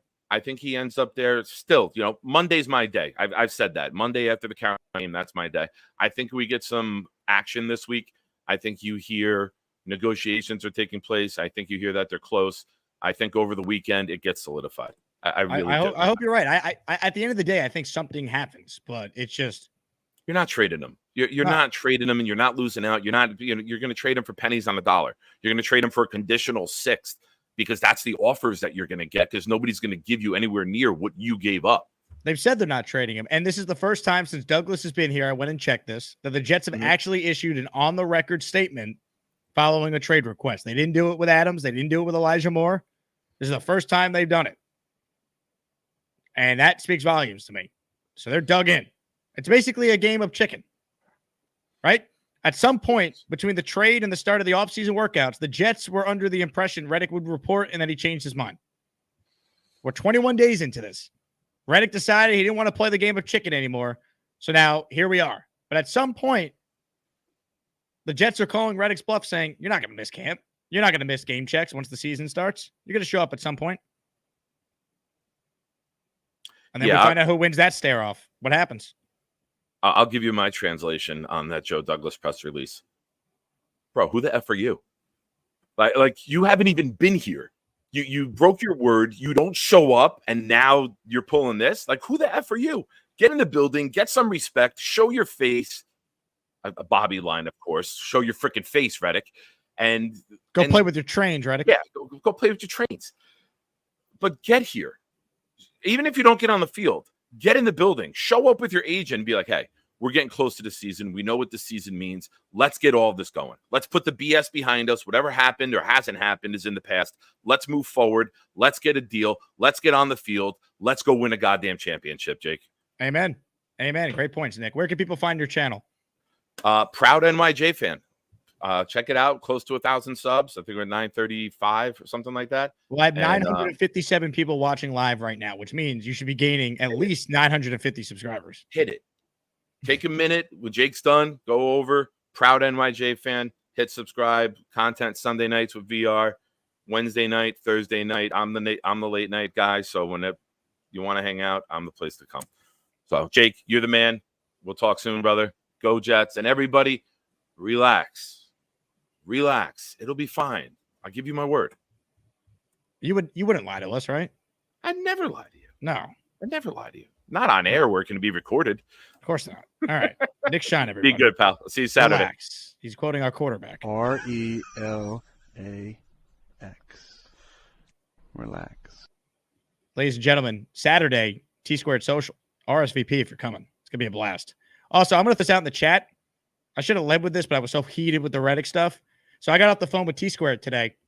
You guys know how I said that we're going to have some custom Asmaniac-themed drinks? Come up with some names for these drinks. What would you want in a custom Asmaniac-themed drink? Because your suggestions are going to be noted by the folks at T-Squared. All right? So if you have the name of a drink, write it in the chat or message me on either Discord or on social media. I'll give you an example. The Broadway Joe Old Fashioned might be something you see on the item, the drink menu, I should say.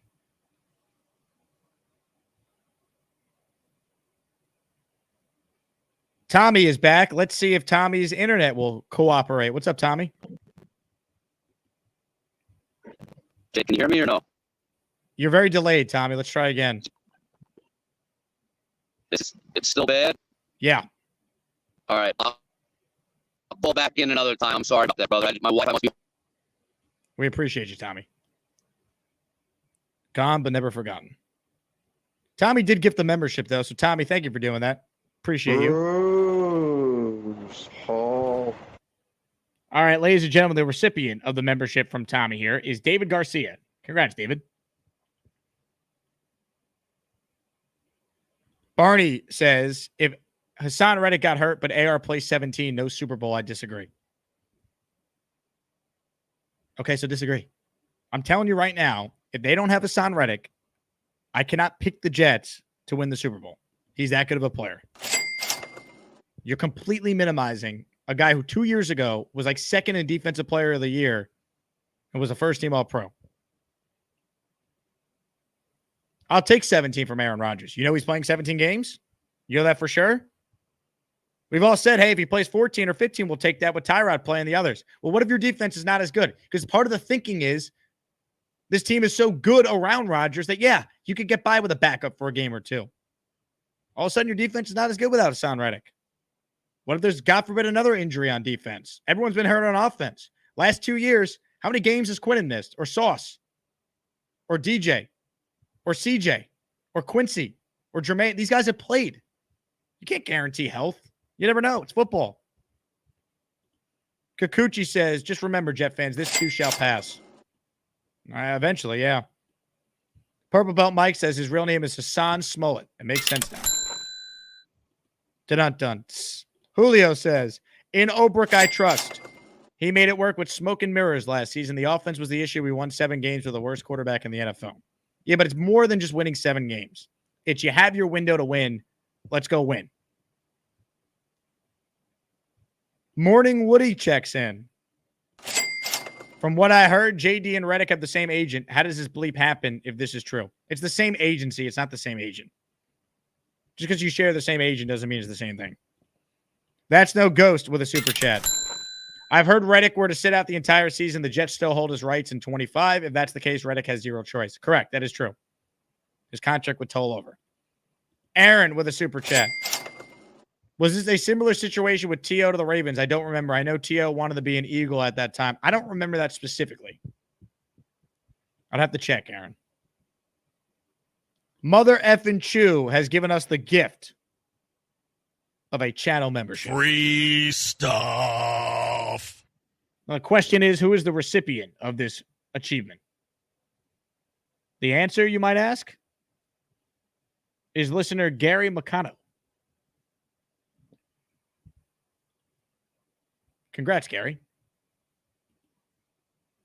Nick Shine checks in. He's gifting a membership. Oh, baby.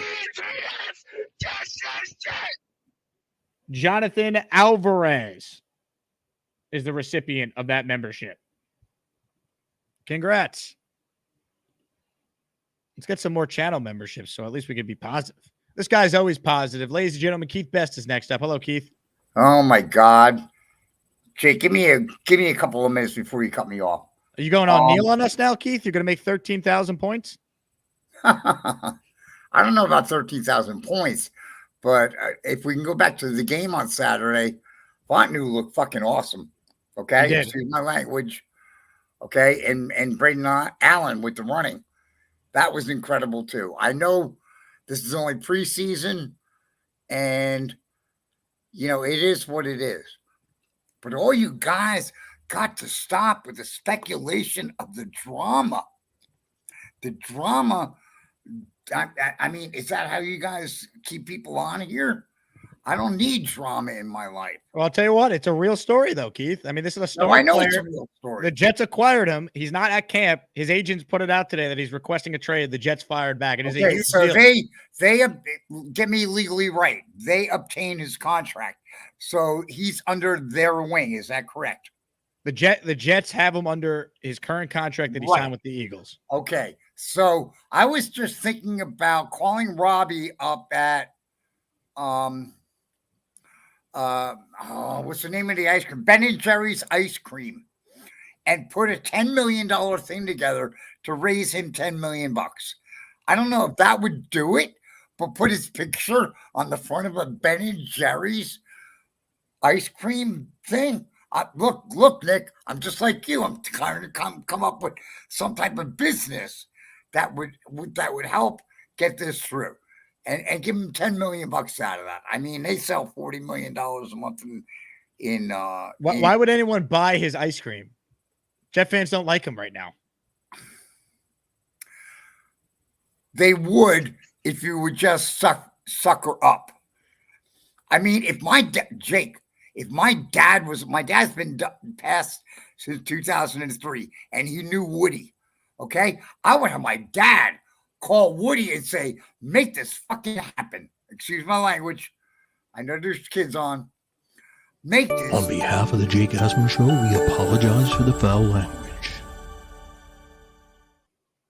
Keith, I love you, but paying for Haason Reddick with ice cream, I don't think it's going to work. But I appreciate the call as always. I love Keith's passion. New Q with a great comment. The Reddick flavor is currently Rocky Road. Well done. Hold on. Let me get my my drums.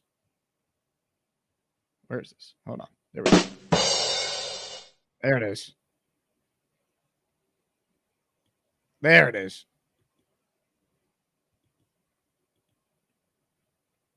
Matt P says they could pay me an ice cream. I mean, there are worse ways to get paid.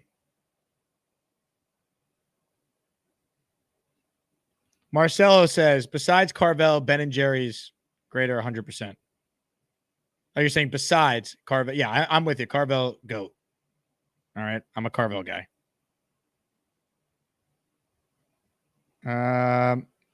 Barney writes in, Haason Reddick's chocolate holdout sack crunch. I think we were going here today, but Keith, you took a different angle on this one. I appreciate it. Boomtown, Super Chat, Asmaniac version.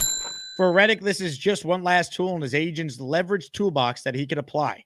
They have very few cards that left to play at this point. I agree with that. I said it earlier.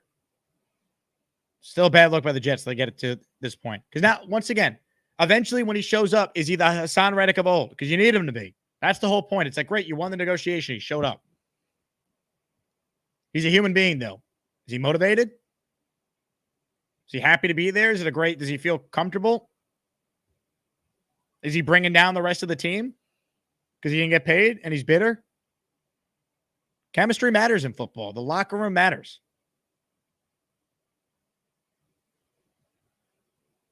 Jesus Jerry with a super chat. The Super Bowl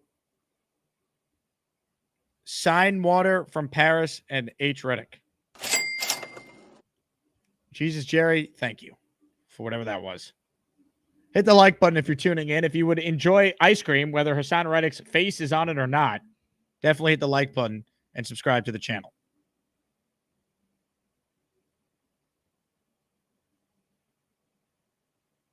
$11.89 writes in, Mr. Softy has great soft ice cream too, like Carvel.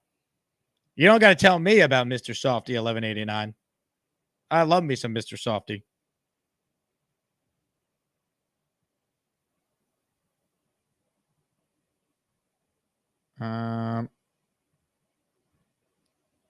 Jay says, is there any other Jets news? Yeah, today's practice, Tyler Conklin made a sick one-handed catch I was excited to talk about. Got a lot of new people to the show. How do I find the call-in link? The link is pinned in the live section. It's our Gusbuster hotline presented by Gusbuster Umbrellas. Can I give a shout-out to a listener whose name I didn't recognize, so I don't want to put him out there because I don't know their YouTube name, who bought 15 Gusbuster umbrellas earlier today. That is a big order for Steve Asman and company. So thank you to that listener. Monty checks in with a super chat. You have to look at the trade as a trade for his rights. When he does show up, he'll have to play well to get his money next year. Thanks, Jake. That doesn't mean he's going to play well. That doesn't mean that he's not going to hurt a hamstring because he's not in great football shape.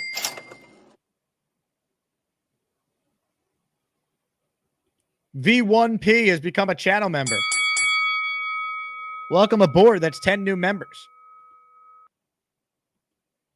We're going to add the Aaron Rodgers Scorched Earth Tour emoji when we hit the threshold. We need another 23 members. Make it 22. SG, bringing us a channel membership. It was gifted to Wolves55. If you want to gift the channel membership, you will help bring us further. Thank you, SG. Let's see.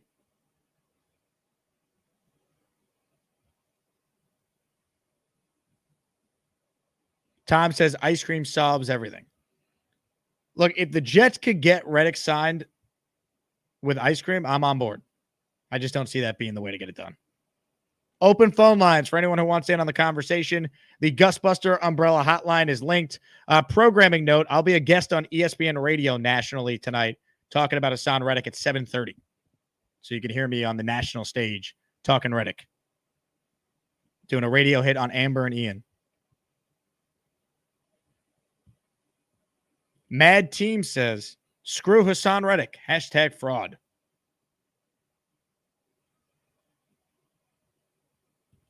Jesse with an idea for our Jet cocktails on Saturday. I like this. Rodgers on the rocks or Mosley Manhattan. All right. Is Rodgers on the rocks? Is that whiskey or is that vodka, Jesse? Or is it tequila? Good question. Jay wants to know on 1050 or 880. Probably neither, Jay. ESPN National, so Sirius XM channel 80. There's no affiliate in New York anymore because of the 1050 change. So or just download the ESPN app and hit radio, and I'll be on there.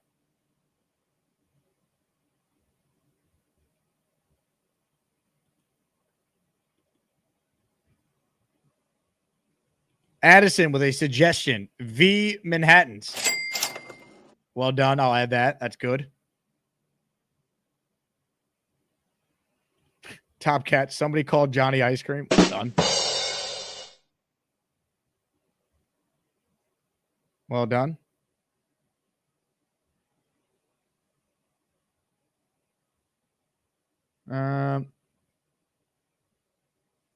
Let's see.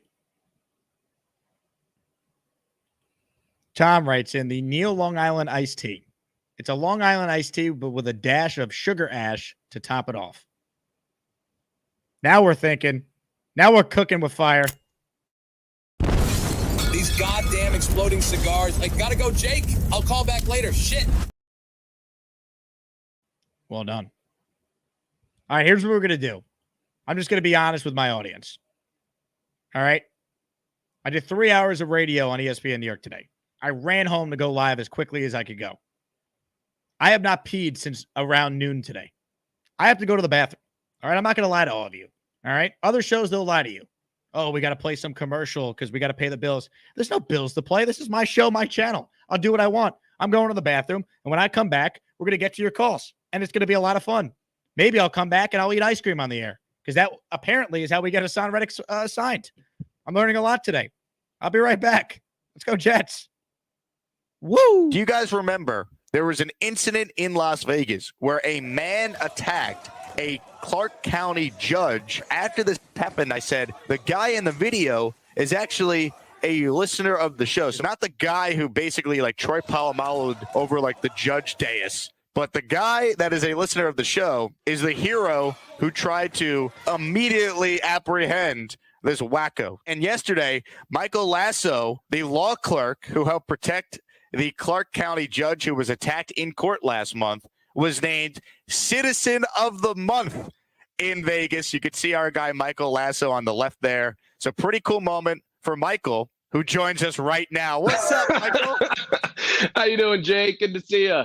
Man, what's it like being a hero? Oh my God, you know what I mean? It's so honestly, it's just so surreal and so humbling. Truly, I never expected it to be, on SNL and TikTok and Twitter. And while I fly this way, right? Mm-hmm. The bailiff, he run behind me. He fall down. Look at it, man. That's terrible, man. It's really just incredible, to be honest. And that leap that man did was pretty impressive. And I think that's part of the reason why that video has gone so crazy. I mean, the guy, like, he timed the snap perfectly, right? Like, he did the full Troy Polamalu over the, I mean, what goes through your mind in real time as that's happening? Like, you even have time to think? Was it all just natural reaction? Kind of take us through what's happening there. Yeah. I mean, honestly, there's no time to think, for sure. I mean, the video doesn't even do it justice, just at how fast that actually occurred. I mean, 1 minute he's sitting there just talking about how, he'll accept whatever the judge is willing to give him. And then the next minute he's on top of the judge. So when he initially made a run, I thought, okay, he's going for the door. Last thing I thought he was going for the judge, and I definitely didn't think he was ever going to make contact. It was so nice to the mayor. It was so nice to the city. It was such an incredible experience. And I mean, when the mayor first called me, I answered the phone, and I'm thinking to myself, who is this? The mayor? Do you have the right number? The video honestly doesn't even do it justice as to just how fast it really was. I mean, it went from just any normal day to just, honestly, just straight, havoc. I mean, it was in a blink of an eye, and there really wasn't much time to think. You just kind of react. I mean, I remember when it happened, and like the video was everywhere, and then you told me that was you, and I was like, what? No way. And I just I couldn't believe it, man. I know. I wish I could have came on your show earlier, but obviously the sentencing was still going on. There were things in motion, so I just couldn't. But I really appreciate you giving me a chance and coming on here. It's not every day that, a listener to the show is like a legitimate hero. I mean, that's pretty cool. I mean, what ended up happening? Was he sentenced? Where's the guy who, attacked you? Yeah, so basically, yeah, he was given the sentence he was going to get originally. He's got new charges that he's facing, and that's going on in a different courtroom with a different judge, and, we'll kind of see where that goes. Can you believe that when they brought me back to court, they put a muzzle on me, man? Yeah, probably for everybody's safety. Man, I ain't bite nobody. That's unbelievable, man. I love it. A Jet fan is a hero out in Las Vegas. And those clips of Judge Allen, oh my God, those had me dead. Oh my God, those are the best things I've ever seen. I don't know. I just Gatorade. Those are incredible. I believe you mean this right here. I'd rather be the Jake Asman heel than the Robert Saleh truther any day of the week. But it's weird because I don't see myself as a heel. I think I'm a realist. I don't want to hear none of that shit. You do not root for no damn New England to win shit. Unbelievable. Unbelievable. Oh, it's too good. It's too good. Oh my God. Thank you again, Jake. Michael, you're the man. Appreciate you joining the show, brother. We have the best audience. I've always said it. That's as good as it gets, right?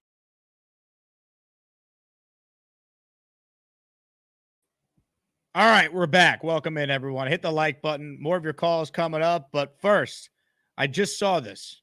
Ladies and gentlemen, the people were wondering, would this guy drop his nuts during the show?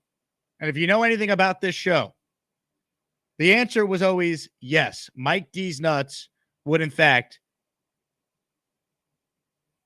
give us a D's nuts explosion. Hey, thank you, Mike D's nuts. Hey, for another gifted membership. Hey. Oh, yeah. Some of you are like, what the heck am I watching right now? I thought this was a Jet show. Welcome. You're an Asmaniac. All right, here we go. You know what? I should have known better. Mike, I don't even know who got your memberships. There are 809 people watching live right now, so I can't even find them. But whoever got a membership from Mike D's Nuts, congratulations. Unfortunately, I can't pull it up because there's just too many. But thank you for donating the memberships, Mike. Jeffrey with a super chat. How come Dairy Queen never had any children? Because she married Mr. Softy. I'll be here all week, ladies and gentlemen. Thank you, Jeffrey. Whizzing Bix with a super chat. Half Kremla de Menda, half Bailey's Archimaniac. I'll go with that. Sure. All right. More calls. Keanu's on the line. Hello, Keanu. Hi, Jake. Real quick, calling Joe Douglas stupid and then 2 seconds later saying we should trade Haason Reddick to the Patriots is one of the most asinine things I've ever heard. But in my opinion, as much as I want to defend Joe Douglas, this is a rough thing. I would have paid Bryce Huff, but I think at some point he knows if this team doesn't win and win big this year, he's gone, and I think he's going to end up overpaying. I think at the end of the day, at this point, both sides are dug in. The Jets do have the leverage here. They got the player under contract, but if Haason Reddick doesn't have a great year or he comes back and he has a soft tissue injury, it's because he's not in football shape. Like there's there's very few ways this could end up being great for the Jets where there's a really happy ending, you know? Like when do things ever go right for the Jets? Right. It sucks. But I don't know. My fear is he's going to cave and he's going to give them too much money. And then your books are screwed for next year because you have so many one-year contracts for this year that are going to need replaced. And you can't give out too much money to this guy. And that's my concern is if he they're holds not going out to cave. long enough, They're not going to cave. So? No, they're not going to give him a multi-year deal. I hope not. But I think that's the concern now is if he does show up, you know, how much do you give him and how much does that affect what you can do down the line after this season? I'm team get him in the room no matter what you have to give up and let's just go all in for the season. But if you go all in and he's not prepared for the season and he gets injured or he's not good enough and you don't win and you gave up all that money for him and he walks at the end of this year, how do you replace all the one-year contracts on the books if you give up too much money for him? Well, they have a lot of cap space. So I mean that's how you would do it. I mean, you know, they had a lot of holes going into this offseason and look what they did. You know, they were able to still add a lot of talent. They could sign Reddick to a 2-year deal, and I would have no problem with that, by the way. Mm-hmm. Like I've said that. So if that's what they end up doing here, I have no issue with that. I think the Jets truly only wanted Reddick to play just on this year, and then that's it. I think they'll give him more money and incentives and guarantee his money, but they don't want to give him any money beyond this year. What we don't know is what Reddick is asking for, and we don't know what the Jets' initial offer was. It's all speculation. No one actually has an answer to what both sides are saying is not good enough to get a deal done. We don't know what the initial offer was. 100%. I would prefer the 2-year deal. I think how this could end terribly for Joe Douglas is if for some reason he doesn't play at all and Will McDonald plays in his place and Will McDonald doesn't perform. Because that would be almost a double whammy on Joe Douglas. Because as much as I like the player, that was a really head-scratching draft pick. And as much as I believe in Will McDonald, he would look a lot better as like a secondary piece rather than like your day one starter without Reddick. Mm-hmm. Yeah, there's more pressure on McDonald now, Keanu. Great call. I agree with you. Palas Y with a super chat. If the Reddick issue is resolved, how will the big fines and no pay missing camp be handled? All right, let's start with your first one. The Jets are not the ones fining Haason Reddick. The NFL is under the terms of the CBA. He does not get that money back. He used to be able to waive the fines in the old CBA, not anymore. So how does it handled? I mean, that money's gone. Now, there are a couple fines that the Jets can levy, which they've implied that they can rescind. I'm sure that's part of the negotiation. If they come to terms on the deal, they'd waive. Like there was like a $300,000 fine they could hit him with because he missed X amount of the offseason program and camp. I forget what the exact terminology was, but that came out a couple of weeks ago. They can give him that money back. But at the end of the day, Haason Reddick's already cost himself over $1 million. Missing the preseason game is a big game check he missed. Your second question is, how will he play without camp, chemistry with team practices, playbook knowledge? Everyone's different. I don't know. You know, when other guys have held out with their teams, they already know the offense, they know the scheme, they have the chemistry with the guys in the locker room. This guy doesn't know anyone. He's been at the Jets facility for one day on April 1. Hasn't been back since. So even if he does come back, that's why I'm saying you're cutting off your nose to spite your face that it got to this point. All right, you maybe win the negotiation. He shows up eventually. Is he going to be the game wrecker he was in Philadelphia? I don't know the answer to that. I hope he is, but I have no idea.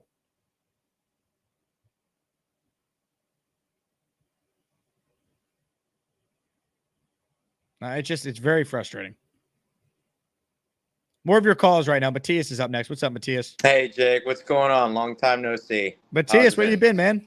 I've just been, yesterday I just went to a retro convention with one of my buddies at one of the aviation museum near Nassau Coliseum, Long Island. So that was pretty dope. But no, we're just working, just chilling. I just, like, to the point for the Haason Reddick, like you said, I think Joe should have really addressed this as soon as he signed with the team and made the trade. I really think that deal should have been done. So I think that's a huge blunder on Joe Douglas's part. With that being said, I really think it gets done, but like you said, it's a huge gamble. Do we know he's going to be the playmaker that he's going to be when he becomes, like, when he's a part of this team? Because he has no chemistry. He's not familiar with the team. He literally just, like, made that press conference for that one day. So we're really banking on this guy as soon. Okay, yeah, the deal gets done, but we still don't know if he's going to be that difference playmaker. And I hope he does, because he's got no training camp right now. He's got no preseason with this roster, with this team. So, you know, I don't want to be doom and gloom, but we really got to hope once this deal gets done, which I do think it will, that he's going to be a difference maker. So I think the whole situation on both sides is really bad. I think it's on Haason and it's on Joe Douglas. So, you know, when we got him, there should have been a plan in place. You know, Joe should have talked to his agent, you know, just being like, listen, we got to get this done. We know what's at stake with this roster. This is a win now team. We can't afford to have these kind of distractions. So at the end of the day, you know, as bummed as I am, I do think he signs, but at the cost of what? Not having experience with the team, not having the chemistry with the defense and with solid scheme.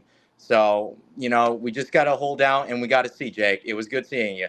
Later. I appreciate you, Matthias. Good call. Yeah, I mean, you said it well. Even if you get him signed, what version of Reddick are you getting? If you're just taking care of this after the deal, he comes in ready to roll, highly motivated, ready to go out there and ball out. This maybe is all for nothing. Eventually he shows up and he's great because he's been great, but we don't know that. When do things ever go according to plan for the Jets? That's what concerns me. Rat Diddy with a super chat. Us Joe D truthers really need to hear from our president of the fan club, Mr. Bonesy, today. So Bonesy was on hold, but when I was about to go to him, he dropped. He had to catch his train, he texted me. So I tried to get you guys the president of the Joe D fan club, but unfortunately, to quote B-Man, duty called.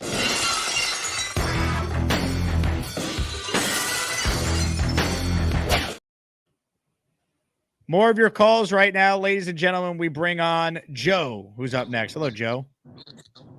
Hey, Jake. What's going on? Hey, Joe. Can you hear me? I hear you, Joe. Oh, good. I was just calling in to put my 2 cents in. I know that most people would probably just go to the bank, but listen, I was really excited when we traded for Haason Reddick, man. Like, that was probably, aside from Rodgers, my most hyped trade since, like, Brandon Marshall to the Jets back then. Because, I don't know, I think he's a difference maker, and I think he's shooting himself in the foot, though, with how he's handling things. I think he should be there again. Like you guys made good points about it's on the Jets, it's on Reddick, whatever. I think it'll get done, but I mean, listen, man, we're in a position where we're talking about a superstar rather than, like, a couple years ago we were stressing about people like Robbie Anderson. You know what I mean? Like, oh man, Robbie Anderson's going to wherever he went with Darnold, and I'm like, damn. Now we're stressing Haason Reddick and Rodgers. Now that's a good spot to be in my opinion. Yeah, look, I obviously you'd rather be here than where they've been. The team's much better, Joe. I'm with you. But in an all-in year, this is the last thing they needed to deal with. That's the whole point. That's what's so frustrating about this. By the way, I was able to find the members that Mr. Bonesy gifted channel memberships to, or Mr. Bonesy. Mike D's nuts. I had Bonesy on my mind. Salem, Freddie McKnight, Cactus Johnny, Jack Manorino, and Mr. Business, all receiving channel memberships from Mike D's Nuts.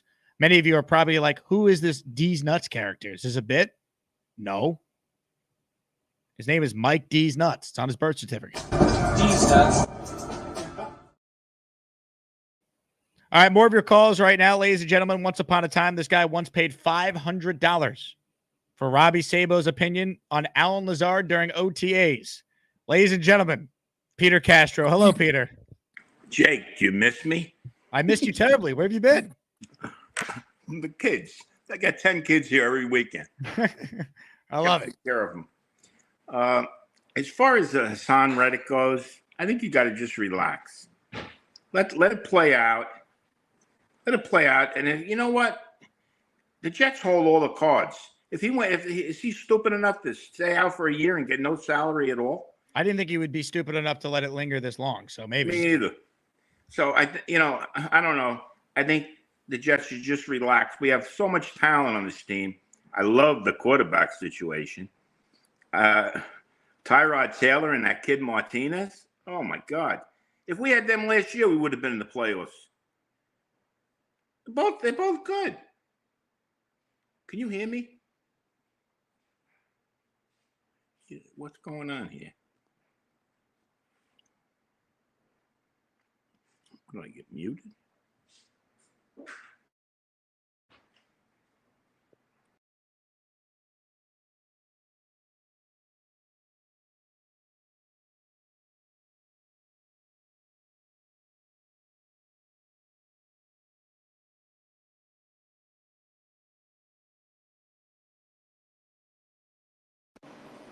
All right, I don't know what happened. Major tech issue. Hopefully Peter didn't go completely crazy. Here's what we're going to do. My computer just shut down, all right? The Jets or Reddick, someone's trying to stop the show from happening. Here's what they don't understand. This show will continue, all right? We're not done, all right? Charles Gorman hasn't sung yet, but we are going to take a quick commercial break so I can get back on my computer. Stay with me. BRB. Is there any truth to the rumor you're having Knoble on your show? Maybe. Who the fuck do you think you are, Charles? I'm the Canobly, and I'm playing for the Jets next year. You better get used to it, motherfucker, because I'm coming to get you. Did you see the interview we did with Knoble yesterday when he called in? No, I did not.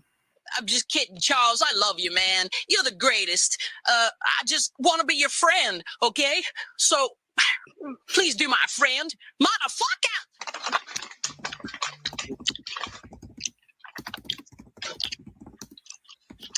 All right. Charles, thank you for the time today. Last night on a radio station in this town known as The Fan, WFAN, Keith McPherson took a call from Bobby Midnight, who wanted to ask some questions about Knoble. All right, let's go back to Bob in Vermont. I wanted to ask you, what do you think the Jets and Giants will do on the draft, your choices? And also, do you ever hear of a player from college called Kanobu? Kanobu? From what school? College. Yeah, but what college? It's just college. Do you ever hear that guy's name? No, I've never heard of Kanobu from college. Kanobo. Kanobo from college? What position does he play? He plays offense and defense. He plays offense and defense? He's a two-way guy? Yep, that's what he said. How do you spell the last name? Kanobo. I can't remember how you spell it. It starts with K, I know that. Okay, because I'm spelling it wrong on Google. No, Kanobo. Thanks for the call, Bob. I do not know who Kanobo is. Maybe somebody listening knows of a player, a two-way player coming out of college that gives you like 300 options. I'm looking at Zoo. He's just laughing. I'm trying to find out. A two-way player plays offense and defense. Kanobo is coming.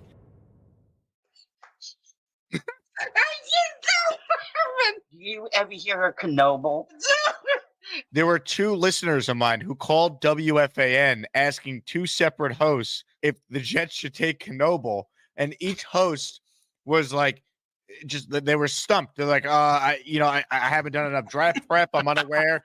And they're reciting lines from the show. John and Seaford, what's up, bud? A lot of these Jet fans out there want Brock Bowers. Yes, that is the sexy name surrounding the Jets. I think the three options you go, O-line, receiver, or if Knoble out of college is there, you got to take Knoble. 5'7", 198, plays both sides of the ball. Not sure if you know him. Mel Kiper had him top 15 pick. What are your thoughts on Knoble? I don't know him that well. I'll be totally honest with you. Bro, I got to do more draft prep. You said he plays both sides of the ball. Makes me think, who plays both sides of the ball in the NFL? We now have Knoble's testing numbers. There's a reason why Knoble has skyrocketed off the draft boards here. He has tremendous testing numbers. It's tremendous. The only knock on Knoble is he's 5'7", 198. But he's a two-way player. He can play both sides of the ball. And if you were listening to WFAN last night, it was Rob from Glenhead, not Johnny Quest impersonating Rob from Glenhead, called in to ask FAN host Keith McPherson if the Jets should consider this Knoble guy. Let's go to Rob in Glenhead first up on the Fan. Well, yeah, I'm out right now. My friend Neil Chipotle just chilling out, talking Jets, smoking cigars. I was listening yesterday to your show. The guy Bobby from Vermont called up about this guy Knoble. Yeah, I think I found out who he was talking about. Okay, what college? What school? I didn't get that, but there was an NFL Network did a spotlight on him. Neil, look up the college this kid went to. So it's pronounced Knoble when he was in an island, but then they changed to Knoble when he came over. They were talking about. I think his brother was a 7th round pick in like 2022. Dude, the kid. I don't know if he's going to go in the first round, but he plays receiver and nickel corner. His stats are crazy. Do you know how to spell his last name? I have not heard of this kid. Knoble. Neil, look it up. I can't spell his name. 40-yard dash, 4.3. Cone drill, 6.41. I don't even know if that's good. You know, you're an athlete. Is that good? I guess 6.41. That could be faster. Vertical, 47. No, that's ridiculous. The fact is this: if you're getting a receiver and a nickel, if he plays receiver, we need a receiver, right? Because Lazard's terrible. And if he's nickel corner, we have Michael Carter, who I think is going to be a free agent next year. You can't afford him, so you replace him. I don't know, but that's what confused me yesterday. We're talking about a two-way player getting drafted and expected to play both ways? Yeah, dude, I never heard of it, so I saw it on the NFL Network, and then when Bobby was talking about it, I'm like, that sounds familiar. I looked it up. The crazy thing, he's from like some small island near Hawaii. They have like 350 kids. It was like 13 kids on his high school team. That's why he went both ways. I know most times in New York and New Jersey, everyone goes both ways. In high school, yeah, but in college, that's why I'm like, I haven't been watching NFL Network. If they can get this kid in the first, I don't think he's going to fall to 10, and maybe the Giants, maybe the Cowboys get him. Where the Cowboys pick him? 24, they're cooked. He'll probably be gone by then. Do you know the spelling of his name? Oh, Neil, you got that name? Yeah, here all it right. is. K-A-N-O. Yep.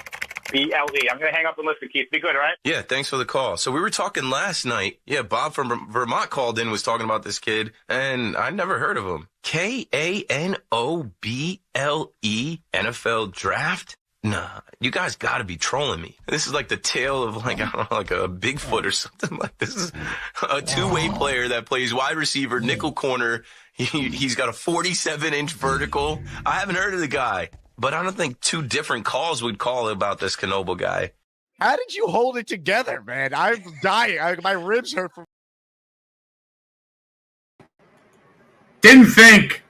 two different calls. We call about this Knoble guy. Keith, do you know about the power of the Asmaniacs? Come on, man. You do now. Ladies and gentlemen, inspired by one of our great callers, Keith Best, who suggested the Jets, or maybe we as fans, come up with a Haason Reddick ice cream flavor and sell a lot of that to raise the money to pay him. I give you my Get Johnny His Ice Cream t-shirt that was sent to me last year by Johnny 2 years ago. Get Haason His Ice Cream. Might be the only way. All right, tech issues. We're back. I'm going to have to rewatch the show. It says my sound's bad. Hold on. All right. I think we should be a lot better now. Sorry, folks. I had to fix the sound. I know the audio was a little messed up there. I don't know how much of that you heard. It was probably too loud, but one, the Asmaniacs were coming after you. If you're Keith McPherson and you're not ready for some Knoble calls, you are now. And also this shirt. Get Haason His Ice Cream. All right, we should be good. All right, we're back. Sorry for the tech issues. Appreciate the fact we still have 730 of you crazy Jet fans watching live because you guys are the best.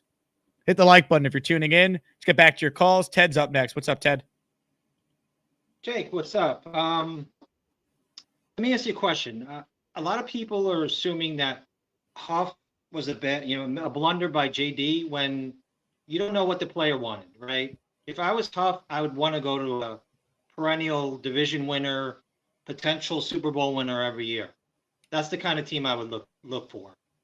So I just have to push back, and everyone's saying JD blundered on the missing on Huff when you don't know if he wanted to leave, probably for a more stable franchise. Secondly, Jake, is it possible that They paid him the most money. That's why he left. But go on. Okay, well, I'd want to win a ring too. So, but I get it. Shaq Barrett just retired, right? Yes. And I know I live near Tampa, so I know the story. He lost a child, drowning to a drowning incident. Can we make a call to Shaq Barrett? I mean, the guy certainly is a great pass rusher the last few years. Miami has his rights, though. That's the problem. Oh, is that true? Yeah. No, Miami has his rights. He retired. Oh, okay. I thought I didn't realize he went to Miami. I thought he retired right out of Tampa. So I didn't realize that. Is there anybody on expiring contracts that we could look at? No, I don't think so. We have to have a plan B. Jake, I said it like 2 weeks ago. We have to have a plan B. Yeah, the plan B is the guys they have on the team right now are going to play a much bigger role. Okay. That's it. Will McDonald, step up. You're ready to go.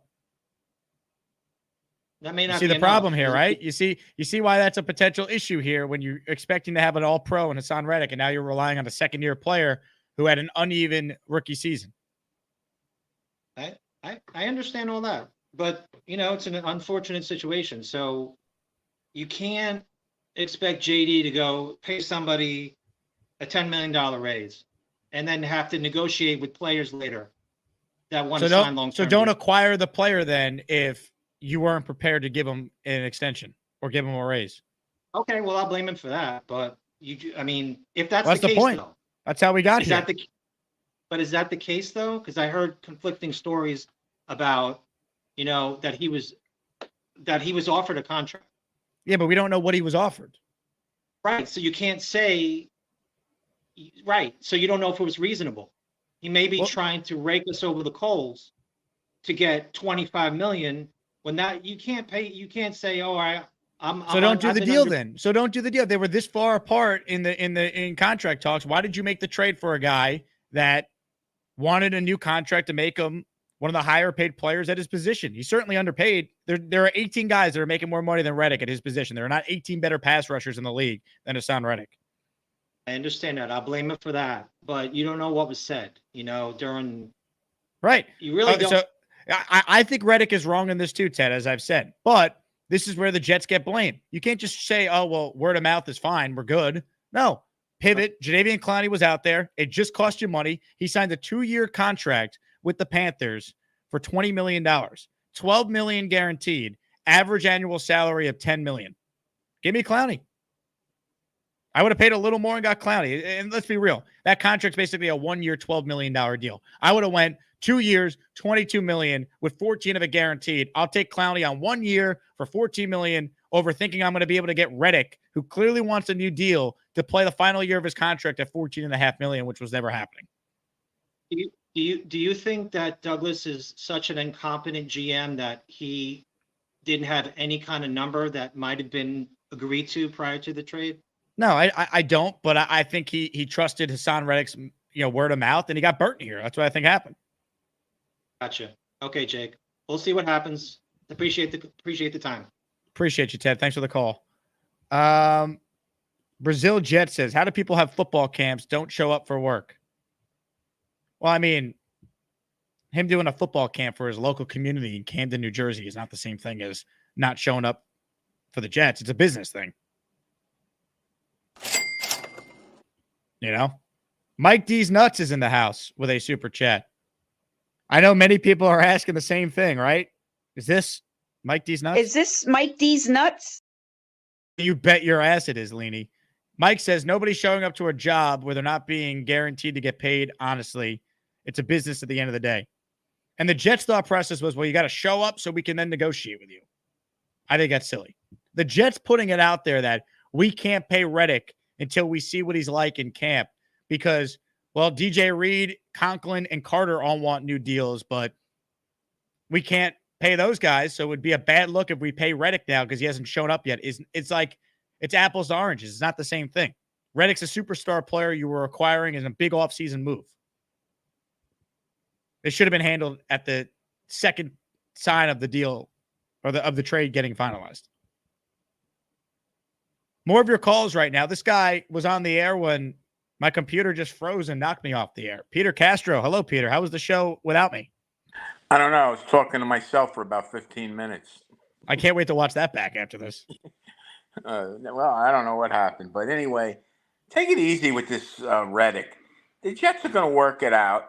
And Why are if you they so don't, positive? You're the same guy who was going ape bleep during the season. because you want to know what I think, truthfully? Yeah. I saw a guy Saturday that I would be playing that I think could be just as good as him. Like that guy Taylor. The guy's an animal. He's doing it against guys that are going to be selling insurance in a couple of weeks. Yeah, but listen, he looked pretty good, Jake. He did, but I think you're undervaluing how good of a football player Haason Reddick is. No, he's good, but what are we going to do? You can't give him all this money and then next year can't pay any of the other guys. I agree, but I don't think it will take all this money. I think you could do both. I think you could come up with a bridge contract for Reddick and still have plenty of financial flexibility to pay your guys. Plus, when you pay these guys, you spread out their signing bonus over several years, so it lowers their cap hit. You know what the problem is? They're dealing with his agent, right? They're dealing with his agent. If you were dealing with him or talking with him and say, listen, we'll work something out where you get so many sacks every after 10 sacks, you get another $5 million. Work some kind of thing into his contract to make him happy for a year. And then if he has a great year, you get him back. You get him back next year. I'll tell you what, Jake, the quarterbacks are fantastic. Tyrod and are you a believer in Andrew Peasley and Adrian Martinez? No, Adrian Martinez, I love. That guy should be the third string quarterback. You like him? He's good. If we had him and Tyrod last year, we would have been in the playoffs. Either one of them. I don't know about that. Tyrod, absolutely. I have no idea what Adrian Martinez is. Well, I could tell you this. He looks a lot better than Zach Wilson. Well, I mean, I would take you over Zach Wilson. Yeah, well, he rolls out. He throws the ball on the money. He's confident. He's fast. He runs out of bounds. He knows what he's doing, that kid. Mm. And that running back is fantastic. Braylon? Yeah. Fantastic. He's good, but on a couple of his runs that I saw, if it was Breece Hall, he would have been gone. You give him that kind of room, you're not ever catching him. The other thing I saw that I didn't like was Clemens. He looks terrible. He didn't look good to me at all. Well, guess who's projected to start week 1 unless Haason Reddick shows up? I know. But you know what? He's not gonna be there too long. They have too many good players on that team that they could stick in there. Too many. I like it. Well, Peter, I like the positivity. We've come a long way from this infamous Listen, moment. My positivity is based on Aaron Rodgers. I still do not trust the coaching staff. I will never trust what's his name, the Hackett. And until Salah shows me something during real-time games, I'm definitely never be sold on him. I want to see him perform. I don't want to see penalties. If I see penalties, I snap because there's no excuse for that. There's just stupid penalties. Get him out of it. You got to train this team up. You got the roster to win the whole thing. And the only thing that could blow it is you. If Rodgers stays on that field, I don't care who's playing end. I don't care he's going to make everybody's life miserable. I'm telling you, if Rodgers stays healthy, and even if he doesn't, I still think those two guys will get him into the playoffs. Either one of them, they're both good. Martinez shocked me. I was standing there watching him. I'm saying, where'd they get this kid from? Holy Christ, is he good? And he's just a good player. Peter, you were around for Browning Nagel. You gotta, it's preseason. I was around for Matt Foley, Matt Ryan, Pat Ryan. Remember Pat Ryan? I do, yeah. Do you remember? You remember Brian Nagel? He was the next coming of Browning. Yeah, 92. What were they? I think they played in the Hall of Fame game that year too. So they were 5-0. Yeah, they were terrible. How many games they win that year? I don't remember. 4. 4 games? Yeah. Well, listen, I went through a dry spell from 69, 70. 69, we won the Super Bowl. 70, we should have been in the Super Bowl again, but we stalled at the 1-yard line for some reason. But after that, it was all downhill. Although Todd, what's his name? Richard Todd stunk for about 3 or 4 years, but then he started coming on. He was getting better and better and better and better. He was pretty good.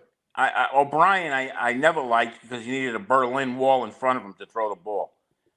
And then at the end of the game, there's like 10 seconds left against Houston, and the Jets are at the 5-yard line. He throws the ball out of bounds. I threw M&Ms at the TV set.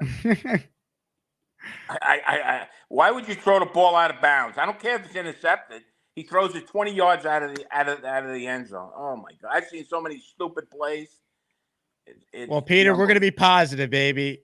Let's go Jets, and we've come a long way from this, baby. Our coaching staff stinks. The team is never prepared. They're undisciplined. They make a million mistakes, and the coaching staff is terrible. He doesn't know what he's doing. Hackett and him are like having 2 drug addicts on the sidelines. They're no good. And if Rodgers doesn't fix this, we're all going to kill ourselves. What happens after Rodgers? They have no plan for that. It's going to be 10 more years of being a shit. Come a long way, folks. Peter being the positive one is surprising, but I love it. More of your calls right now. 2 hours and 12 minutes we've been live. We did an hour earlier. I did 3 hours filling in for Barton Hahn today. We don't stop on this channel. We only keep going. B-Mac. Look at my TV.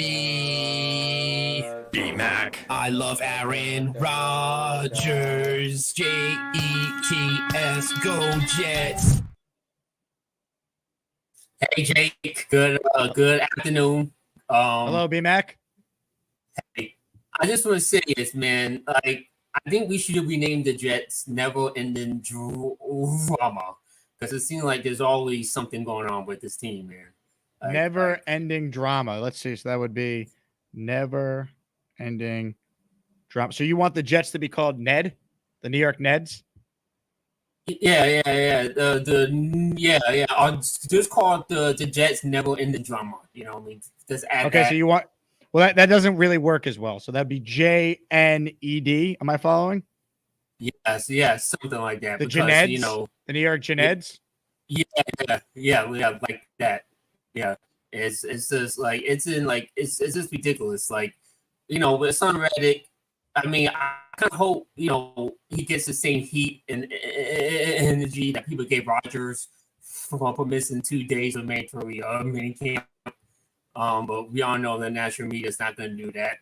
they're probably going to side on Haason Reddick, saying that he's being mistreated and stuff like that. But look, this I got a message for Jet fans. Just RELAX, relax. All right, yes, this is frustrating, but don't let this distract you from the fact that the Jets are going to go. Yes. Yeah. So don't let this distract you from the fact that the Jets are going to go 13-3. Excuse me, 13-4. Get the number 1 seed. Rodgers going to play all 17 games, and the Jets will get to the Super Bowl and lose to the Green Bay Packers. But B-Mac, thanks for the time. B-Mac. Hey, you hater guy. Allen sucks and JJ can kiss my ass before I wipe. More of your calls right now. JJ is on the line. Hello, JJ. JJ. Hold on. Oh, there he is. 1 second. Hold on, I got to call back. What you called me. You don't get the call back. Be ready if you're waiting on hold. Just amateur hour, man. JJ, don't even call back. All right. I don't need you. I don't want to hear from you. All right. Your take is probably going to piss us all off anyway. Now look what you've done, JJ. No more protection from the Asmaniacs. Had to pull you out of the chat and cast you down with the sodomites. Some time in here will feel like you've been run over by the lane train. You understand me? You catch my drift? Give them another 24 hours to think about it.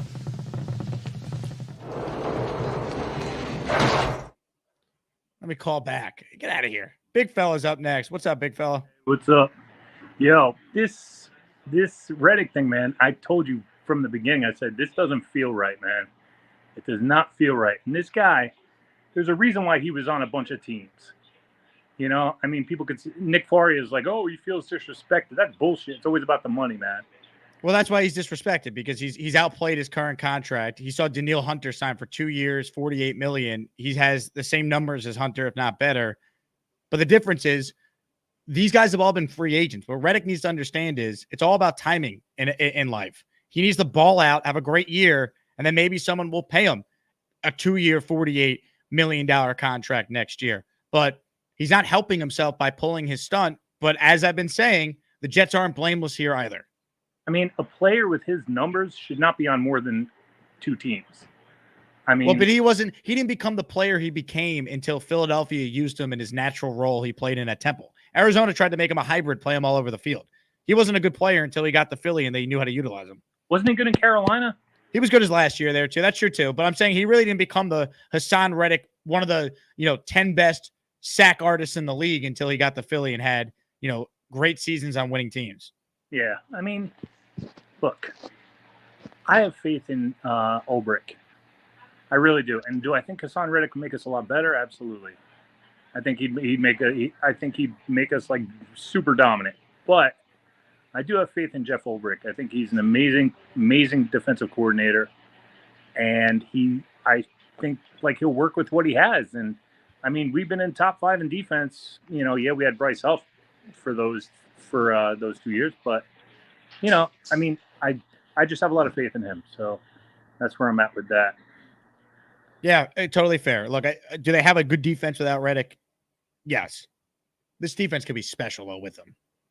That's the point. We're talking lead the league in defense, playing with leads with this running game and Aaron Rodgers.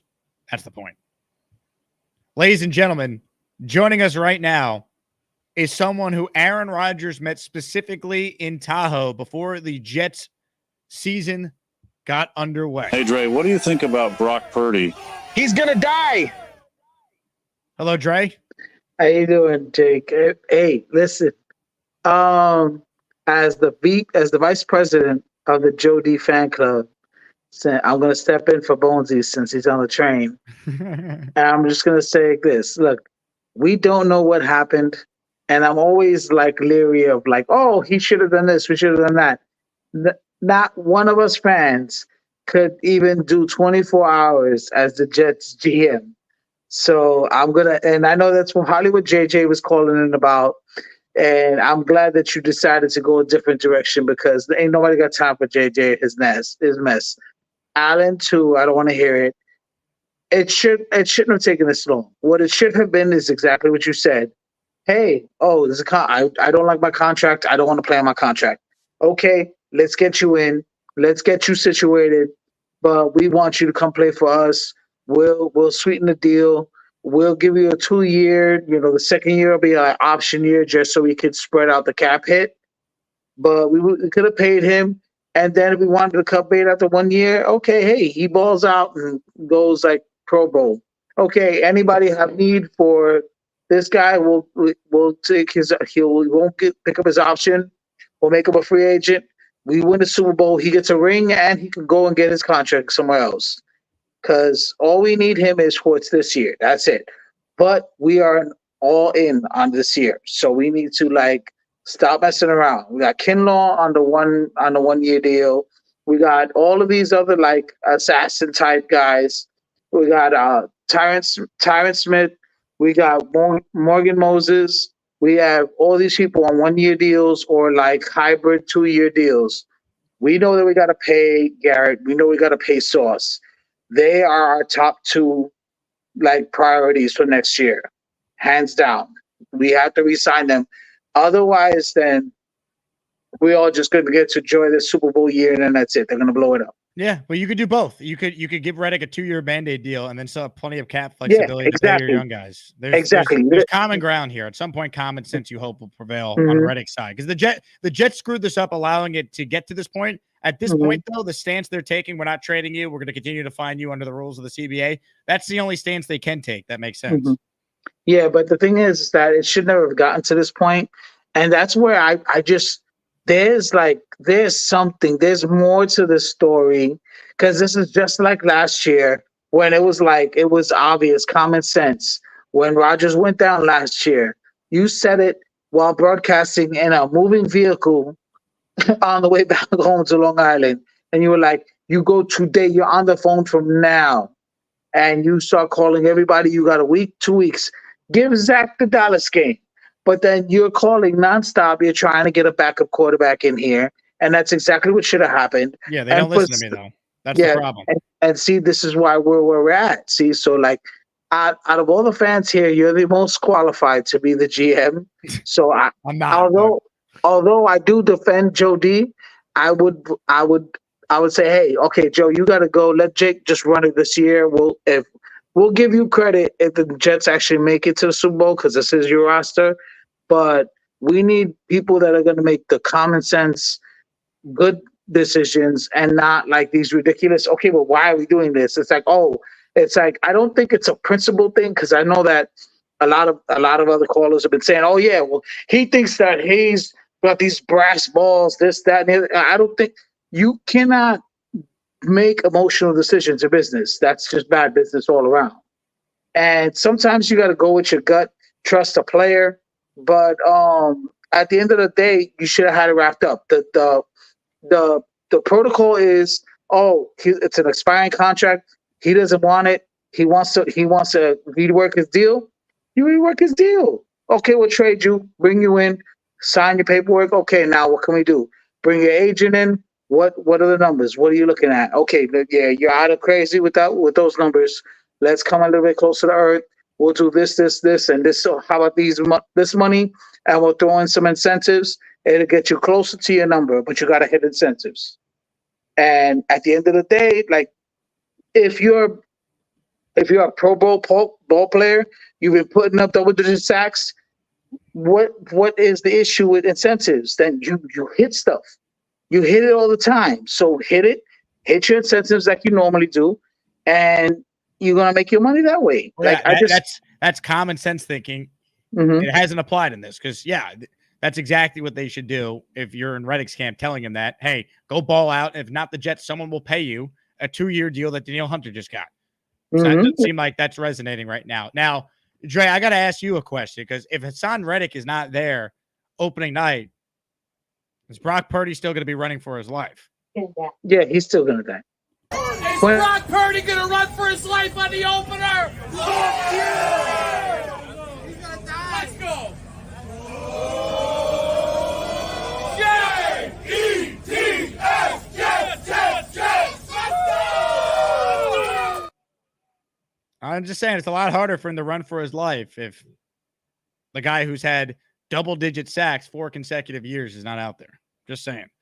Ladies and gentlemen, joining us right now is someone with the greatest camera quality you will ever see. Robert C. is up next. Hello, Robert.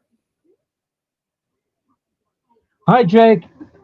So I try to pull up your channel on YouTube. The first thing I see, Reddick requests trade from the Jets. I say what the Jets need. I mean, what the Jets need to do is win. They need to make Reddick feel sorry for not wanting to play for them. I mean, they just need the win. Well, he helps them I'm win. sure you agree with that. Of course he does. I sound like Lane. Robert, thank you for the call.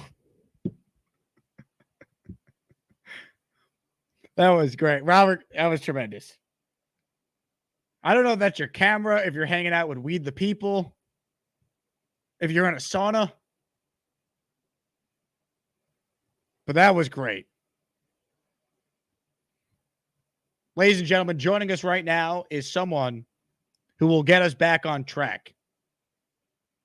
He is someone that will come in and give us takes that will make sense. Ladies and gentlemen, his name is Charles Anthony Eugene M. Gorman IV. Hello, Charles. Hello, Jake. Yeah, I'm a bit disappointed with the Haason Reddick thing myself, but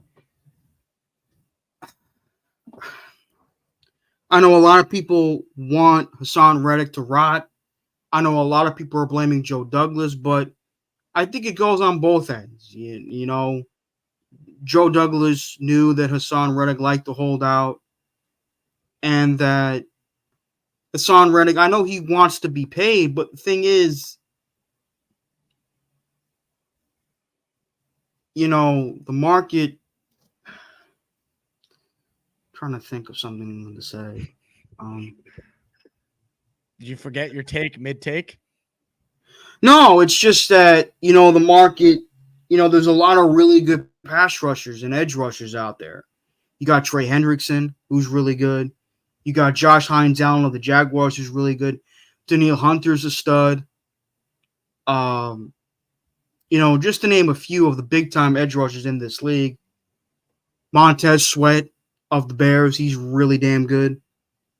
What does this have to do with Reddick, though? Well, Reddick wants to be paid like he's the best edge rusher in the league, and I'm like, he wants to be paid like Danielle Hunter if he's asking for $25 million a year. okay, that makes sense, but to some degree, but he's not going to get that money.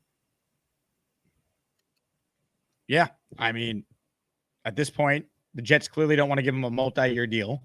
I think they're comfortable giving him incentives like what Amari Cooper just got for an extra $5 million, gets him closer to 20. He has a great year, and at age 30, someone pays him a big deal if it's not the Jets next year. Hopefully this ends soon. I really hope this ends soon, but we'll see what the hell happens. I actually talked about it on my channel a little bit. Here we go. The shameless self-promo. Yeah, and I'm a badass. I'm an asshole. There you are.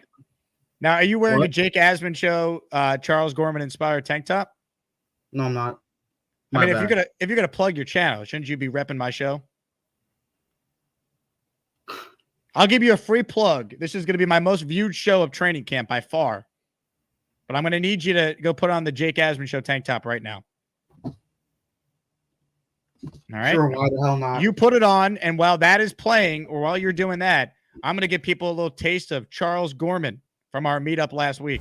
We're here with Charles Gorman. Charles, you're about to get into your Uber, which I called for you specifically to leave Don Jose Mexican restaurant. Give us the breakdown on the night. Did you have fun? I had a good time. People were very nice. The food is good. I'm sorry I couldn't stay for long. My parents wanted me to be home at a certain time. I know I'm a grown-ass man, but their house, their rules. I was just like, if you guys want to, do something like this, I'll try to come to it. Anyways, have a good day and stay healthy and God bless. Charles, thank you for the time. You're welcome. Ladies and gentlemen, there he goes. Charles Gorman, everybody. One of one. A legend of our time. Go Jets. God bless America.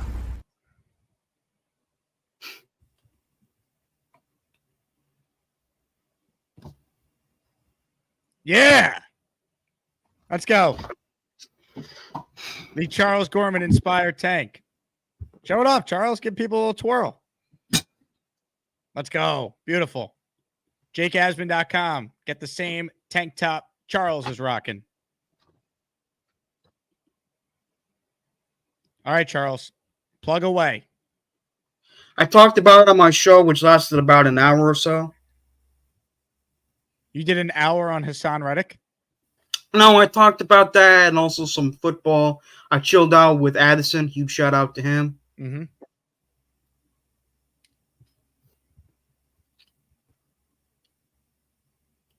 How was your? Oh, I forgot about that. How was your shift on the ESPN radio? It was good till around 2:45 when I saw that Haason Reddick is requesting a trade. Yeah, I was pretty pissed at that too, like everyone else was. What did you have for dinner tonight? 4 o'clock start? Well, I'm about to have Ed's almost done with my brother's almost done with the dentist, so we're gonna go to the Rio Diner for dinner. Ah. Now, if any of my listeners are there, would you stop and take pictures with them like you did last week? Yes, but depends on who's there. What do you mean? If an Asmaniac If it's comes one up of to you? your Asmaniacs, Yeah. or if it's someone that watches my show, I'll take pictures with them. Well, who else would want a picture with you besides one of my listeners and someone who watches your show? What if Nick Shine was there, for instance? What if they watched Nick Shine's show? That's not good enough? That's fine too. Okay, so what are we debating here? It sounds like the I'm only not debating people, anything. But who would want a picture with you besides someone who knows you from my show, your show, or Nick Shine's show? That's a good question. What if Gator was there? Would you take a picture with him? Because you did threaten to kill him in the Discord the other night. I didn't threaten to kill him. People are taking those words out of context. He was praying for every player and every other team to get anal warts. Well, hey now, family show, Charles. Well, that's what he said in the Discord. And I said, what if I pray for you to get your skull fractured? And he's like, Charles wants to kill me. I said, no, that's not what I said. Yeah, what did you say? Here, I'll share my screen with you. Make sure you delete your history first, Charles. Oh, stop it. I'm serious. Leave I'm my just looking at history, my you. ass. It's a family show. Leave my history, my ass. Nick. Let's see. Nick Shine says, I'm walking to the Rio Diner now. So would you take a picture with Nick Shine?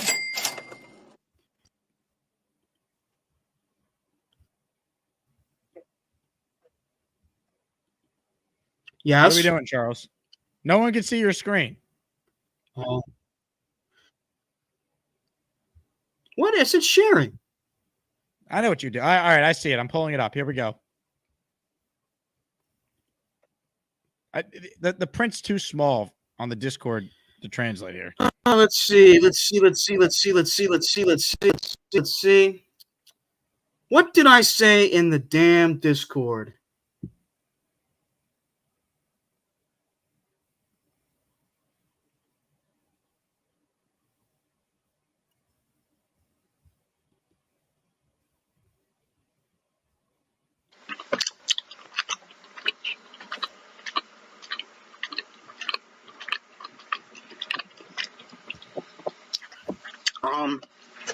I'm chewing gum, Jake. Stop it with that crap. Hey, Charles, I need some more of that chicken soup. I need some of your mama's chicken soup. Hey, Charles. If you keep pulling it up, you're not going to get it, Jake. Say that right now. I don't think you're going to be able to find it, Keep Charles. playing There's a that, lot of Jake, and you're not going to get it. I don't think we're going to be able to see it. Son of a butter biscuit. Come on. What are you going to order at the diner tonight? I have no idea. I wait for my brother to get out of the freaking dentist. Does he have a cavity? Animal checkup. But what if they found a cavity? And if they find a cavity, they find a cavity. What else is new? Well, what's the ETA and when he'll be done from the dentist? It's already 6:30. I'm worried you're going to be too hungry. He said he's almost done. Does he drive? Yes. So then he's going to escort you to the diner where you'll take pictures with Asmaniacs who are there? Well, let's see. Carly wrote in, Charles, would you take a pic with me? Yes. There we go. Hold on a moment. Now you found it? Son of a butter biscuit, Charles. What's going on here?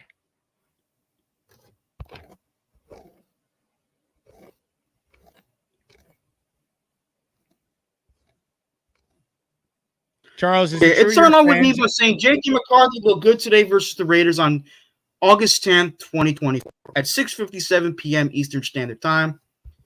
And then Gator says if he's not a Jet, he sucks. And then I said, he calls me Chuck, but Gormany, what the hell that okay, and then he says, and then this, and then this. He says, but I can't help it, Charles. I put my head on my pillow all night, just wishing anal warts on all non-Jets players and fans. I know it's wrong, but I can't stop the hate. And then I said,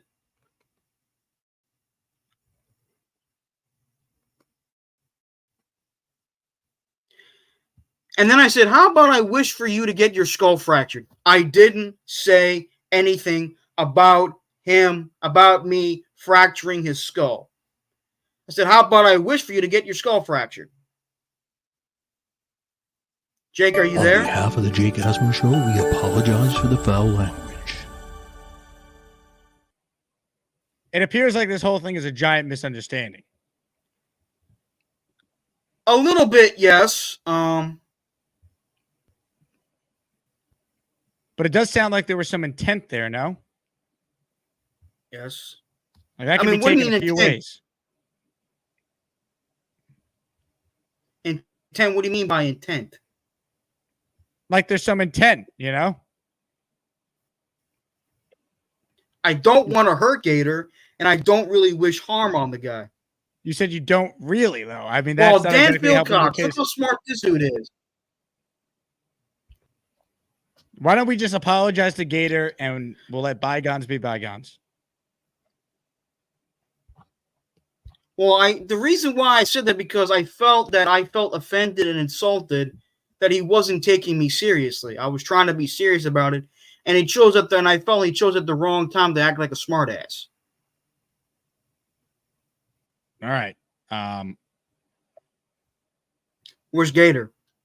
Gator's no, he's in the chat. He wrote, "I'm so threatened." Damn. Well, Gator, I'm sorry. I'm gonna kiss you and make up with you. Whoa, it's a family show, Charles. I said kiss you and make up. Yeah, there's no kissing on this show. It's who do you think you are here? First of all, I'm joking.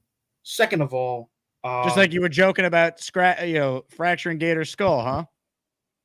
I wasn't going to fracture his skull. I said I wish. Freaky down. Jesus Christ.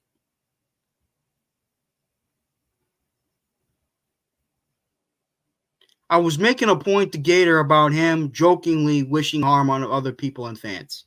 Mm-hmm. I'm not a.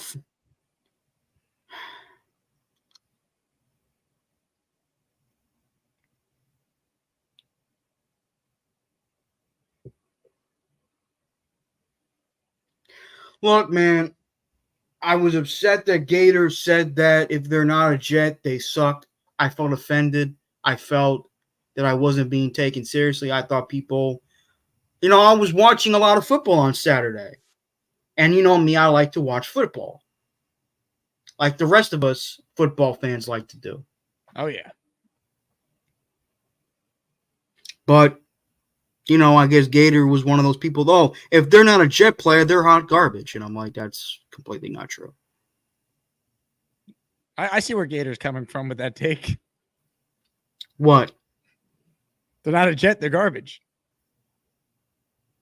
So you think Adrian Peterson of the Vikings was a terrible football player? He wasn't a Jet. Still a great football player. Yeah, but not in my eyes. He's a future Hall of Famer. And what do you do That's for the Jets? That's my opinion. I know I can smell you smirking. You're trying to tease me too, Jake. Jake, I'm being serious here, and you chose a bright time to be jokey. Why are you being so serious, Charles? Why am I so serious? You better know. Well done. Why am I being serious? Because I choose to be serious. Yeah. Why don't we just take it easy here? Look, I'm sorry, Gator. Oh, hold on 1 second. Hey, Edward, you outside? No, I'm not outside. I'm leaving the dentist now. We ran to the Oh my God. Sorry, it took me almost 2 hours, but I'm on the way home and I'm taking you to the video, okay? Okay, bye. Time to leave? Not yet. My parents are on vacation in Cape May. That's why I was on so late last night. On Proud New York Jet Fan Show. Super chat here from Nick Shine. Speaking of Proud New York Jet Fan Show. Charles embracing the gangster rapper persona, Gator. Stay safe, brother. Thoughts and prayers. So to be clear, you're not going to try and crack Gator's skull. I want that on the record. I'm not a killer. I'm not a psychopath like people claim that I am. All right. I have a bad temper, but I'm not a psycho. We got a super chat here from the big fella. Haason Reddick pissing me off. My wife is 23rd wedding anniversary. Charles' parents go on vacation and everything goes to hell. Do you think the fact your parents left you home alone for the week? First of all, is I'm 29 contributing years to old. this? We went for a couple days in Cape May. Everything's Yes. fine. My house is still intact. I haven't invited anybody over. My parents didn't want me to invite anybody over to their house. Even the me? house. What? Even me? Yes, you. That includes you, Jake. I thought we were friends. Jake, I have to respect my parents' wishes. I can't just go, hey, Mr. So-and-so, come over my house and play. Mr. So-and-so. It's a figure of speech.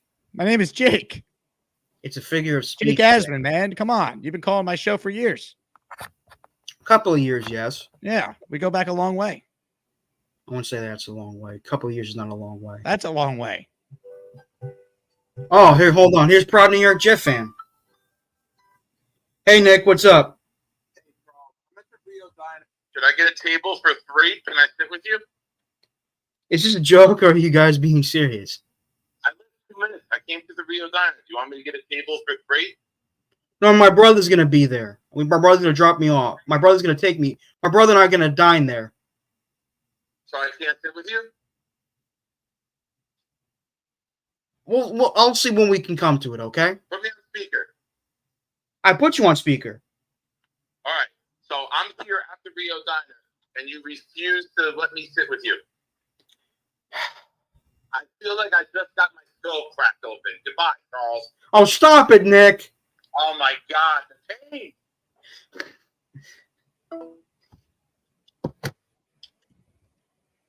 Are you saving you a seat? I mean, that was nice of him. I'll introduce him to my brother. All right. What about me? I don't get to meet your brother? You live in New York, right? You're from New York, right? I am, yeah. I'll do it some other time. I'll end my show right now, call an Uber like I did for you last Wednesday, and I'll head to this diner. Okay, I'll give you the address. All right, you let us know. I'm going to type it to you in the chat. The private chat or the public chat? The private chat. I don't All trust right. the public chat. Well, you already said the name of where the diner is. Yeah, but that's the name, but not the address. So you think people won't? Let me get this straight. You think out of the 600 people that, for whatever reason, are still watching this call right now, you think they're not going to be able to figure out where this this diner is? I never said they look.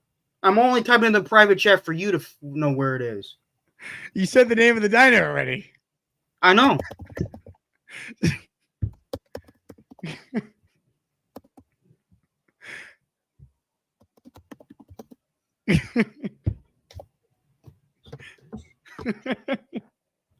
I know, Jake. I'm a weird person. I know. You're the best, Charles. I typed it in the chat for you, in the private chat for you. Yeah, it's someone in the chat already divulged what town it's in. The public chat. Carly just said she's on her way. Oh, shit. Call back Nick and say you need a table for like at least 10. I'll call Nick right now, and I'll say I introduced you to my brother. Purple Belt Mike just wrote he's on the way. Nick, I'll introduce you to my brother. Is that okay? I never said no. But I never said no either. You don't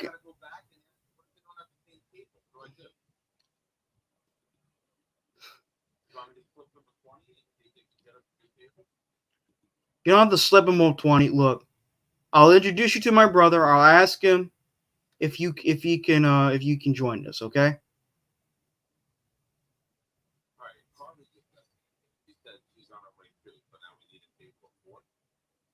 I'll see what I can do, okay? Calm down, okay?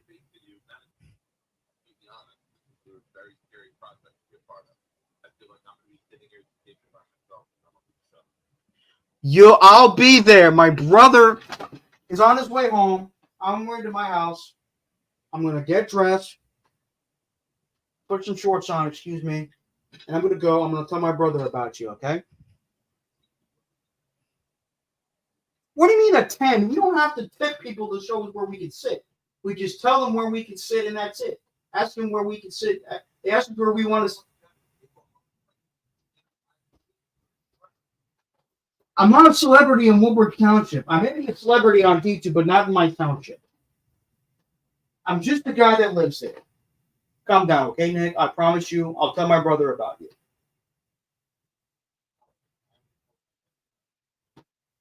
Seriously? Bye.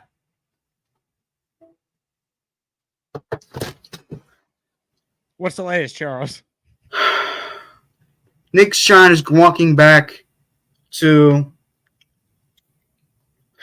Okay, can someone tell Gator McCluskey to stop it with the skull fracturing crap? I apologize to him. I can't. Are you wearing pants, by the way? A lot of people are speculating you're not. I'm wearing pants, baby. Look at that. All right. I'll do the Captain Morgan pose. Hold on. There it is.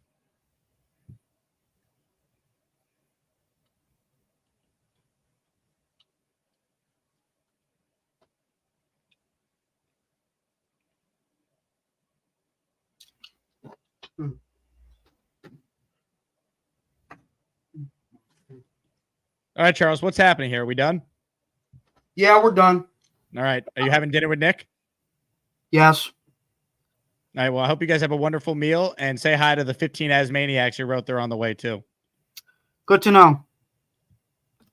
And Chris M., I'm chewing on gum, not on nothing. All right. Charles, thank you for the time. Farewell. Ladies and gentlemen, Charles Eugene M. Gorman. That was tremendous. JJ wants to know, am I still banned? Call in, JJ. You're on a very thin leash. James B's up next. James, good luck following that one. Hello. Hey, Jake. As you can see, I'm in my car on my way to dinner. I hope the reservation is in Charles' name. Charles, you better add at least 5 names to that reservation, man. I hope it's good food, too. But no, I'll keep it brief. Thanks for taking my call. All I want to say is if if this Reddick stuff is the worst thing that happens to the Jets this year, I'll take it. It's going to be a fantastic season if that's the case.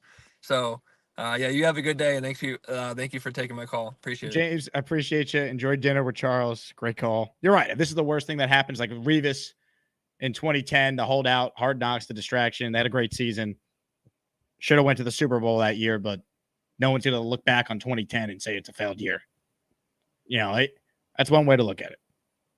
Chris writes in, my daughter's birthday tomorrow, and all she wants is Charles Gorman to say happy birthday. Damn, I'm sorry, Chris. I missed this with the fear of Charles being pantless. Who knows what was going on there? Charles, if you're in the chat, wish Chris's daughter a happy birthday. Big fella says, Charles is maxing out parents' credit card for beer and strippers. Bobby Midnight bringing the kush. Things going to get crazy in Woodbridge. Rick Kent, I will read the super chat, but you know what? It doesn't really matter. Everyone knows what this downer is. Do you mean? And then what Rick Kent wrote. I'm a capitalist. I like money. EJ, super chat, cuts the line. It's tough to understand why Reddick doesn't hold in, avoid the fine, still possibly negotiate a Band-Aid deal with the organization. I've never understood that either, EJ. I don't know. Because you're right. The hold-in seems to be the new way to go about it. Dre Day is on his way to the diner. Charles will be there in 4 hours. So hopefully you're there for a long time. Craig says, Charles, hold my spot for about 30 hours. Craig in Australia. Well, I know I have the best listeners, man. We're almost 3 hours in when I took that Charles call. So if you're still watching, God bless you. And if you tuned in late, you're probably like, what the hell did I just tune in for? Knob Deep says, Charles crushes hearts and skulls. How is this monster still single? Knob, I don't know. I do know that when Charles walked into the Asmaniac meetup last Wednesday night with a broad on each shoulder, it was electric. DJ Wheels says, I'm on my way to the Rio Diner. Have a great time, DJ. Thanks for the other super chat, too. Appreciate you. All right, rapid fire through some calls. Tommy, I'm giving you one more chance, man. Your internet is not great today. What's up, Tommy? Jake, my brother, can you hear me now? Yes, this is the best it's been. It's because I'm home. All right, bro. How you been? Okay. Like your show this morning was awesome. The fire o'clock at 1 to 3 was, you have some great callers on that show that don't call into your actual Asmaniac show. And it was nice hearing them instead of actually just looking at somebody. It's cool just hearing it sometimes. I was in the park for like hours today out of my day off. And can we just have a 2-3 minute I know a lot of these things have been like repetitive. Am I too loud or am I good? You're good. You just keep going. Okay.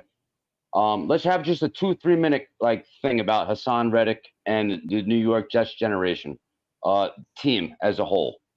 I kind of find it 50-50, and you'll probably look at me as like the weakest link, like, oh, how you ain't going to choose a side. If I had to choose a side, I go 55-45 Jets organization because of my points of like this.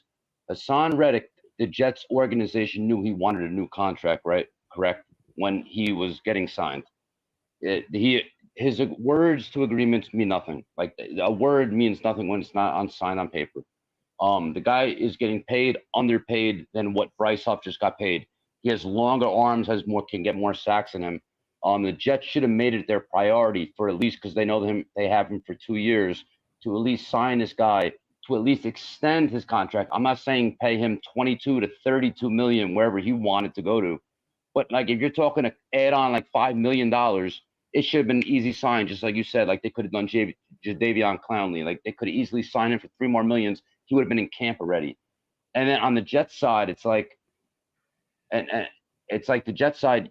I guess I just talked about the Jets side. As Haason Reddick, he's going to go by his agent. He wants to get paid more. He's underpaid. He's going to sit out. And I talked this on Gary's show or Bobby's show. I don't think that Haason Reddick is showing up to at all throughout all preseason, because it's only going to cost him what 2.5 or 2.2 or 2.3 million dollars when the guy's looking for $25 million extension. Don't cut me off. I just want to hear like where you kind of truly feel like if the Jets were wrong. I think it's 50-50. Like they're both wrong. They're both wrong. It never should have got to this point. The Jets, how they're handling it from this point on, is the right approach because his value is nothing. You're better off him eventually showing up, which I think he will, and just playing for you because you're not going to find a better player than Haason Reddick. But how we got here stems to the Bryce Huff situation, in my opinion, being mishandled a year ago, not extending him, not signing Clowney if you weren't going to be able to bring back Huff if you were going to go in a different direction. Or if you were going to bring in Reddick, then you know what? Get a deal done. Because find me a team that's ever acquired a player that everyone knew wanted the new deal from his current team and allowed it to get to the point where now he's your problem holding out. And this is why I think the Jets organization was at fault. They let go of Bryce Huff, okay? He's more of an outside linebacker pass rusher. He has shorter arms than Will McDonald. Will McDonald has the bigger I know Bryce Huff had 10 sacks a year ago, but if you look at their body frames playing at the end and what Will McDonald does as the spin move and how he can get to quarterbacks faster than probably anybody, the Jets were looking at Will McDonald and that he was going to make this huge step just like JJ did, and they're not securing. If one injury goes down, your whole team's screwed, and you're losing out on the best guy. Like you already. I don't want to be repetitive, but he's the best 5 sack leader in the league. So like you're not going to sign a guy. I know he's 30. I know he wants a lot of money, and we have to sign like. And great call, Charles Gorman. I love you, brother. And like my boy Peter Castro. Like I agree and disagree with everyone's points because it's such a messed up situation. Like I agree with some points on the Jets. I agree with some points on Huff. And it's like, can't we get this? Just like the reality of the situation is we have him for 2 years, sign him for a few more $1 million. He was just brought in for, he thought, incentives and all his other publicity. But if he would have just this is why I blame it 5% more on Huff. If he would have just came in shorts and t-shirt and just showed up with his teammates, he didn't have to practice. Like he could have just said, like, my back's tweaked. I'm going to sit out and be around my teammates. When instead he's doing this hard leverage, and this is the last thing. His agent, this is the last move they can make. We have him under contract for 2 years, so it's not like you're going anywhere. If the Jets if they don't want to trade you, you're sitting with us, not getting paid for a whole year, and then next year we'll have to deal with the same situation. Yeah, and that's what they said. This is the year where we're going to win it all. So I mean, let's get it done, Jets. Like, Let's go, baby. Exactly. Jets, Jets. Jake, great job, brother. Tommy, appreciate it, man. I'm glad we got you on finally with the internet working. I mean, at a certain point, you're cutting off your nose to spite your face. Because, yeah, maybe you win the negotiation. Oh, Reddick shows up and he plays on his current deal. But is he a good teammate at that point? Is he healthy? Is he in football shape? Does he pull a hamstring? Is he the same dominant pass rusher that you're banking on? Because you could pay him. You can give him a 2-year Band-Aid deal. Keep him happy. Keep him motivated. I'm not worried about the cap next year or the year after. I got to win this year. That's how I'm approaching it. Hit the like button if you're just tuning in. Jet writes in, should AR take a pay deferral to get Reddick? No, he already did that. His contract is a cap hit that I think Aaron Rodgers is the 14th highest cap hit among quarterbacks in the league. Think about that. You can only renege the contract X amount of times. They already did it. Hey, big shout out to Jay-Quest. His dad had been in the hospital, so we've all been thinking about Jay-Quest and his fam. And he wrote in that they took his father off the ICU, and now he's in the regular hospital bed. So clap it up to Jay-Quest. If you guys caught the show earlier, we played the Knoble clip where he completely pranked Chris McMonagle and Keith McPherson on WFAN. Had their heads spinning where. It was so funny. Ladies and gentlemen, more of your calls right now. The show's going to end in just a bit. I've gone for nearly 3 hours. But we do have, let's see, we got 5 people on hold. If you're on hold, you're guaranteed to get on, including this guy right now. Hi, everybody. This is Bob from Vermont. I am Bob, of course. Hi, Jake. I'm sorry I didn't call in today on the show. It's okay, Bobby. You call in all the time. I was like, my medicines really make me sleepy. Good. Keep taking it. But I think I'm going to go on the show after you're finished. The Bobby Midnight Show's going live? Yes, self-promote. And oh, yeah. Nick told you the bad news, too, I heard. Well, you told me on the show. Yeah, I did the first show. He didn't know that. Mm-hmm. Because I called him up early this morning. Yeah, not happy, but if I didn't screw up, I'd be down there with Michael. Michael's understands. It's okay. For those who don't know, Bobby is unable to make the home opener, but he will still be joining us for the Texans game on Halloween. Yeah, on Halloween. Definitely that day we're going down. I'll be okay because the doctor said about 2 months. Or August, October before it could Texans game. Yeah. That'd be good. Cheer up, Bobby. It's okay. No, I'm gonna miss everybody. I'm gonna miss Bonesy. I can't see him. You'll see him. When? Next year? On Halloween. He's not going to be there Halloween. He's first game. He might be at the Halloween game too. I don't think so. Go visit him at Alden's during the day. Yeah, that's true. We could do that. Yeah. Yeah, let's do that. Turn that frown upside down. I don't like seeing you like this. I know, but I'm going online, so I'll be happy later too. Well, you're live on my show, all right? If you want people to watch your show, you got to bring the energy so they're like, huh, after I'm done watching this show, I want to watch the Bobby show. Yeah, I know. I'm sorry, guys. We'll be happy later. This is one of the biggest audiences you've ever had, Bobby. There's still 600 people watching this show. No, that was for Charles Gorman, man. That was a great call, wasn't it? If you were healthy, would you drive down from Vermont to go to dinner with Charles tonight? No, that's 4 hours. What if you could get in like a, how do I word this? What if are you familiar with the show Dragon Ball Z? No. Well, what if you could use a little instant transmission and just be at the diner in Jersey? Just I would do that. Definitely. Yeah. Transport. Yeah. Yeah. That's a deep cut for those of you who got that reference. You're welcome. Go ahead, Bobby. Yeah, but I don't. It's a cartoon, right? Oh yeah. Anime. Oh, that's Walgreens. Who's calling you? Bobby Midnight Enterprises? No, Walgreens. Walgreens. You probably should pick that up. You're probably about your medicine or something. Yeah, it's my new medicine that's ready. All right, well, you go answer that, all right? You get every month. Call them back right now. All right? Yeah, we'll talk to you soon. Okay, bye. All right, bye, Bobby. Well, I need to walk more to survive unless Jake is going live. Gotta elevate my leg on Bobby. I mean, come on, man. Let's go, Bobby. It's an important call. We talked about this. If I can give you a sensu bean and make you healthy, I would, but I can't. Another deep cut for all you guys. I'm on fire. Ladies and gentlemen, joining us right now is someone who always has points we never agree on. Ladies and gentlemen, JJ. Hello, JJ. Yo, what's going on? How you You doing? at the gym before? What are you doing? No, I was at work and we were closing up and then customers were still coming in, blah, blah, blah. But, so I have a funny story to tell you. So today I'm like going through the radio and I turn on 98.7 and the guy on there says, oh, the Jets are undefeated in the year 2024. And I start laughing and I'm like, that's something that Jake Asman would say. And then the guy on the show goes, all right, I'm Jake Asman, filling in for Barton Hahn. And I was like, oh, shoot. Like, because I know you've been on ESPN New York a bunch of times, but to be on at like during that peak time, that's pretty cool. So congrats on that. I guess you missed the first show today. I said I was filling in. Yeah, I found out at 9:45 that I was filling in because someone was out sick. Barton Hahn for the K show this week, so that spot opened up. I was gonna call in, but I actually never call into ESPN radio because it's like trying to get on there it's weird. Well, your phone also stinks too, so that the second they would hear your connection issues, they'd say, "We're not dealing with this."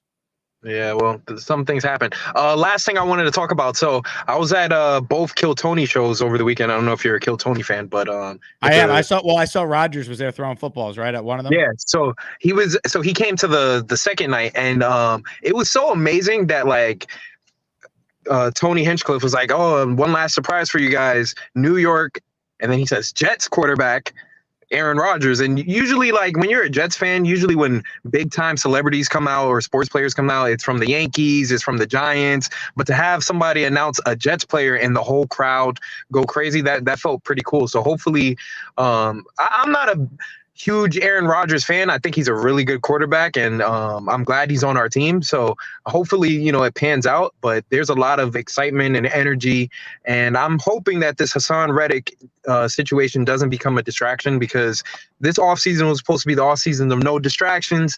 Everybody put your head down and work, and then we go out there and we sign a player who, I don't know if it's Joe Douglas who made the mistake or if it was Haason Reddick who made the mistake. It doesn't really matter at this point. I hate the distractions, because we've been really under the radar this off season, and I hope to stay that way. But yeah. You just call Aaron Rodgers a good quarterback, by the way?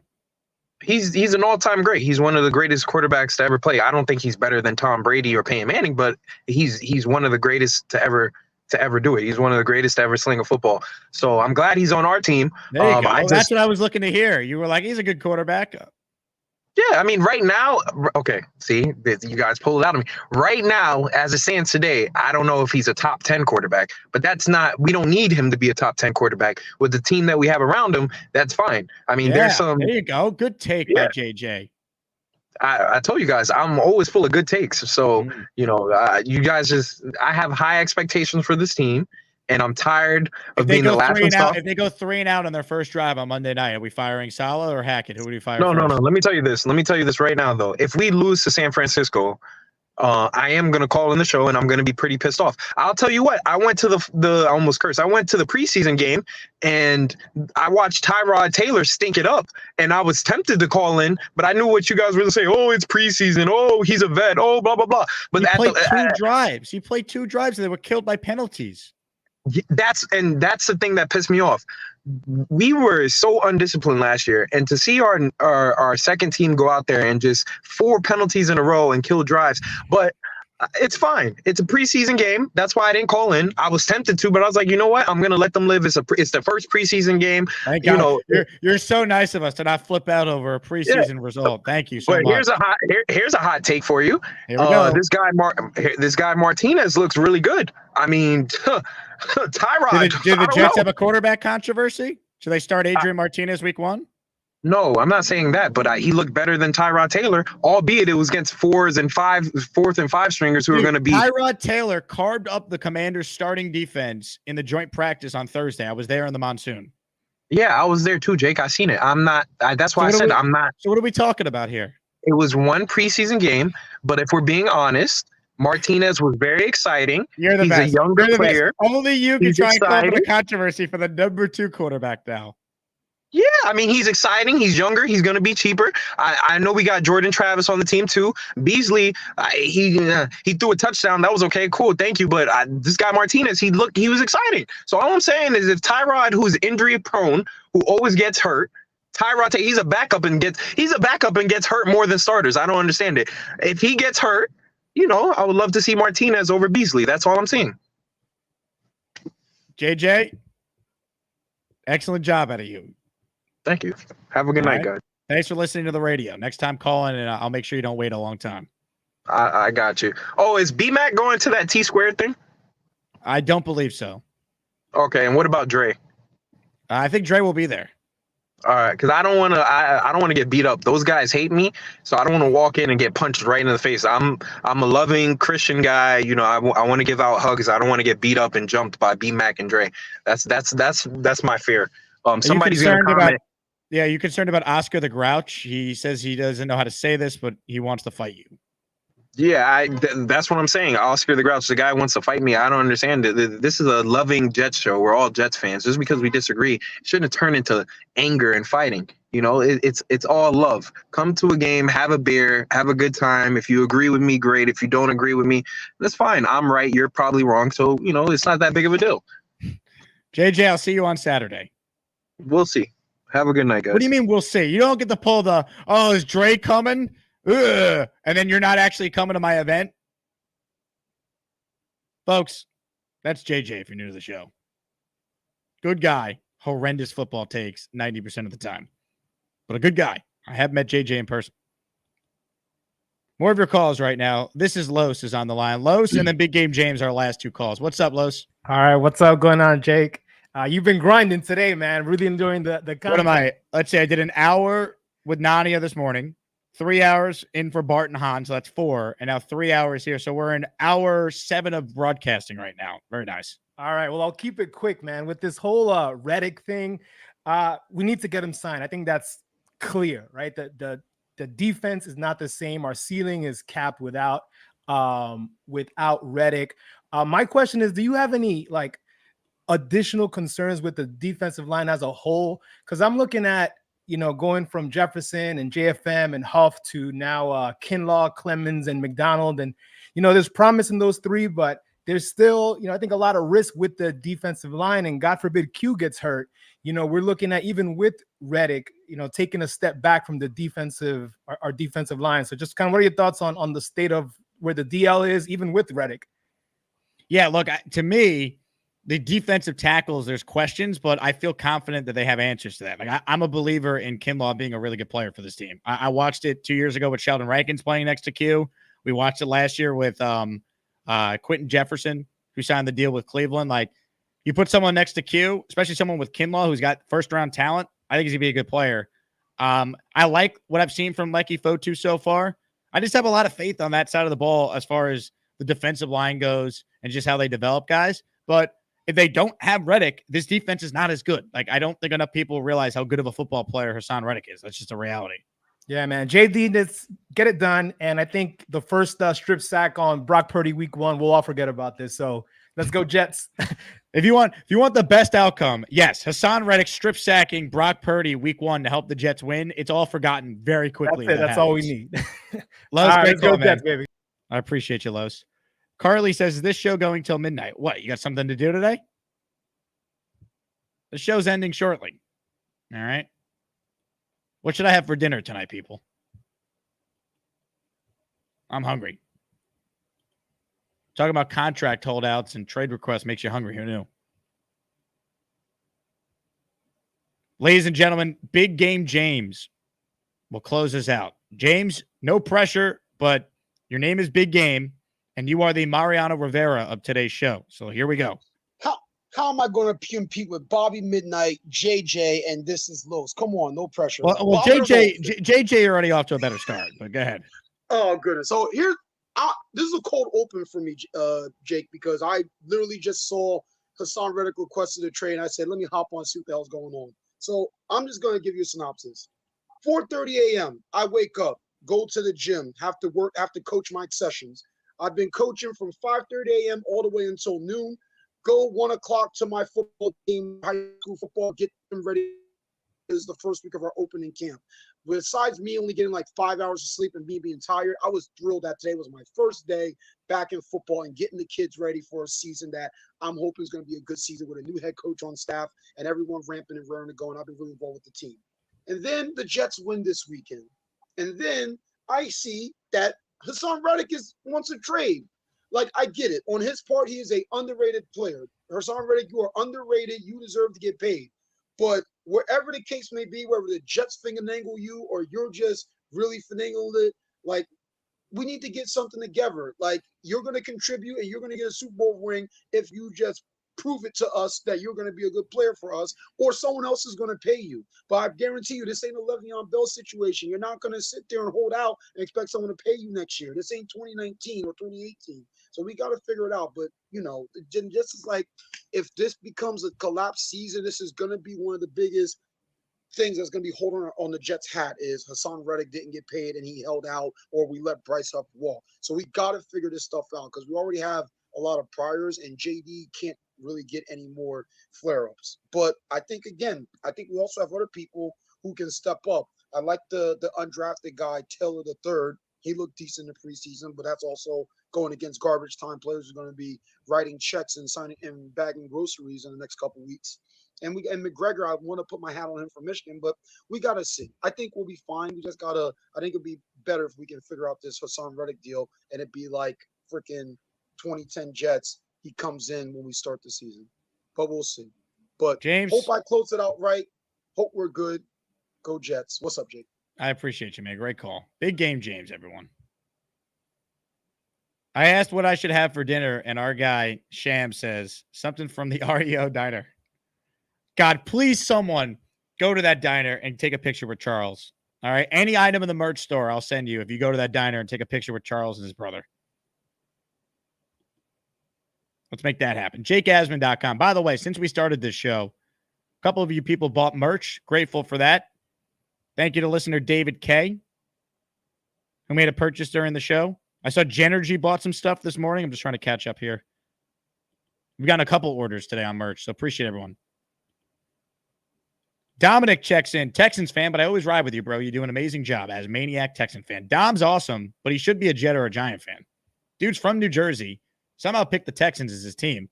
And I know Dom because he used to listen to my radio show in Houston. But he's a good dude. We'll see you on Halloween, Dominic. You can come to my tailgate. You're invited. Sam Aiken has gifted a channel membership, and it went to Keith Parcells.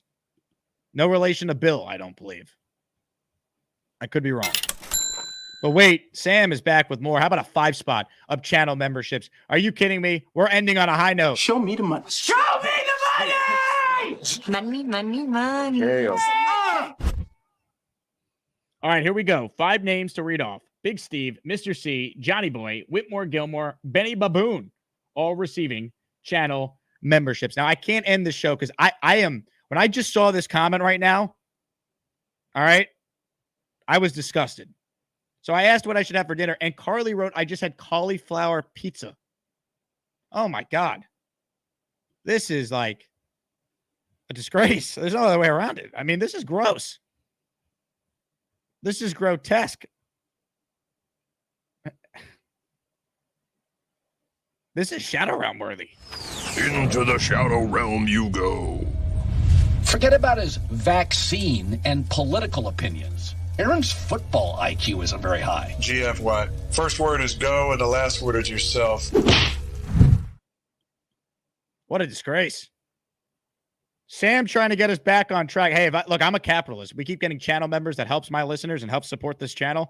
I'll stay on until 7:30 when I'm doing a radio hit on ESPN National. Because we got 5 more memberships, baby. Yeah, buddy. Money. All right, here we go. 5 names. Bronx Animal, Tristan Oliver, Photography, War Dog 2.0, J Dubs, Luke Morrell. You are all officially Asmaniacs. Congrats. Cauliflower pizza. Sam, thank you, man. You wrote hard work today, Jake. Thank you. Craig says no one's safe from the Shadow Realm. Look, we gotta be fair here. Just because you were the Jake Asman Employee of the Month for the month of July does not mean that you can't be sent to the realm for horrendous food takes or just bad takes in general. Cauliflower pizza? Are you kidding me?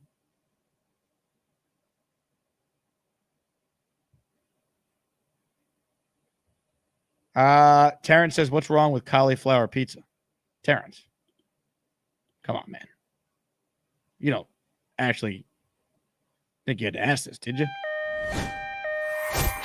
The fuck is wrong with you? Come on now.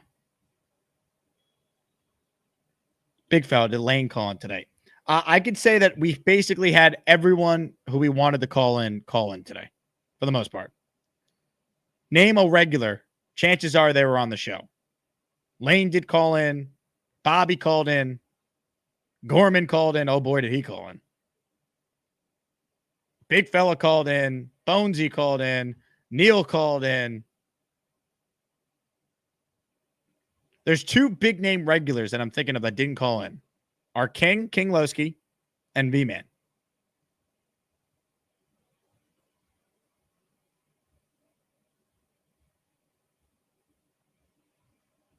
That's about it. Wild. All right. I think we're done. Hit the like button. Subscribe to the channel if you haven't. If you're new here, we talk Jets every day, twice a day. Sometimes we do 3-hour shows like this one. This show is now longer than the 3-hour radio show I did on ESPN today. You guys are the best. And the viewers, I mean, it never really dipped. I think we had 1,100 at the beginning, but still to have 500 people tuned in this late. You guys are the best. Thank you for the support. Truly, truly appreciate it. I want to say it again. We have a free event Saturday night in New York City at T-Squared Social. RSVP with the link I have in the description if you plan on coming out. Join the Patreon if you haven't for bonus content. Join the Patreon to get 15% off on every item in the merch store. JakeAsman.com to get your merch. This is the place to be, folks. You guys are the best. All right. Thanks to the chat. Hilarious comments. That's going to do it. Thank you all. We're back tomorrow. Programming note. We will be joined by Brandon Pockris after practice tomorrow to recap things In the morning, we'll have some show, I'm sure, reacting more to the Reddick stuff. I'm sure there'll be news that comes out overnight, and we'll break that down tomorrow. Never a dull day in Jetland, folks. Never a dull day. All right, that does it for me. Thank you all for your support. My name is Jake Asman. This has been the Jake Asman Show.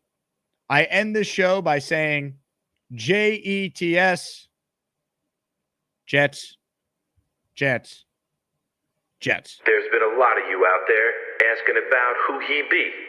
Well, he's about to let you know. He's Charles. This rap is so hot, you'll play it on a loop. You'll never get the recipe for chicken noodle soup. Super a spider or even a bat. Got nothing on me or Bobby with his hat. Lady's gotta be a 10 if I'm gonna date her. Shout out to my homie, his name is Gator. I'm Charles. To all you other guys trying to rap on Jake's show, got nothing on this guy and his flow. He's Charles. These bars be so hot, I'll get invited on Fountain. You know who won't? That hater, Alan. My comic book and movie takes are so hot and wild. Since my last verse, Johnny had another child. My YouTube is blowing up and becoming a star. Like takes are fresh like the clothes on VR. I'm Charles. Jets, Yankees, comics, hip-hop, nobody compares when it comes to him. He's Charles. I see everyone on Jake's show trying to prop bars. I'm the only one jumping over cars. Lowski calls the show and he's always really loud. Shout out to Nick, you know he'd be proud. I don't like Zach or his family, they're Mormon. First name Charles, last name Gorman. I'm Charles, motherfucker. You just witnessed the debut of a proud New York Jet fan and a Jake Asman production. Brought to you by the man, the myth, the legend himself. I'm Charles.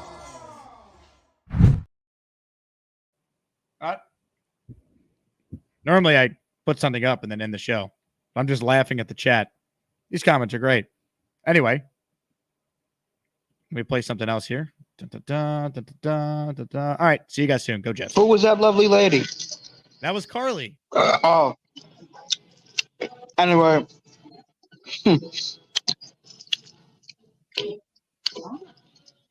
Yep. Charles, I think we talked about you calling in and chewing on the air again. You couldn't wait till after your call to eat. You talk to me and then you eat. Anyway,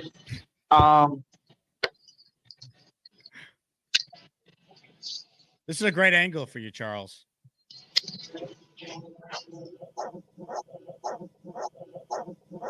Even better angle.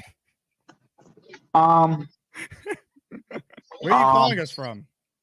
Burger King in Hope Lawn. What did you get? A BK Royal Crispy Sandwich with Swiss cheese on it. No tomato. About to finish up my fries. I'm about to have a slice of birthday cake. Very nice. Charles, I think you should give all your takes from this angle moving forward.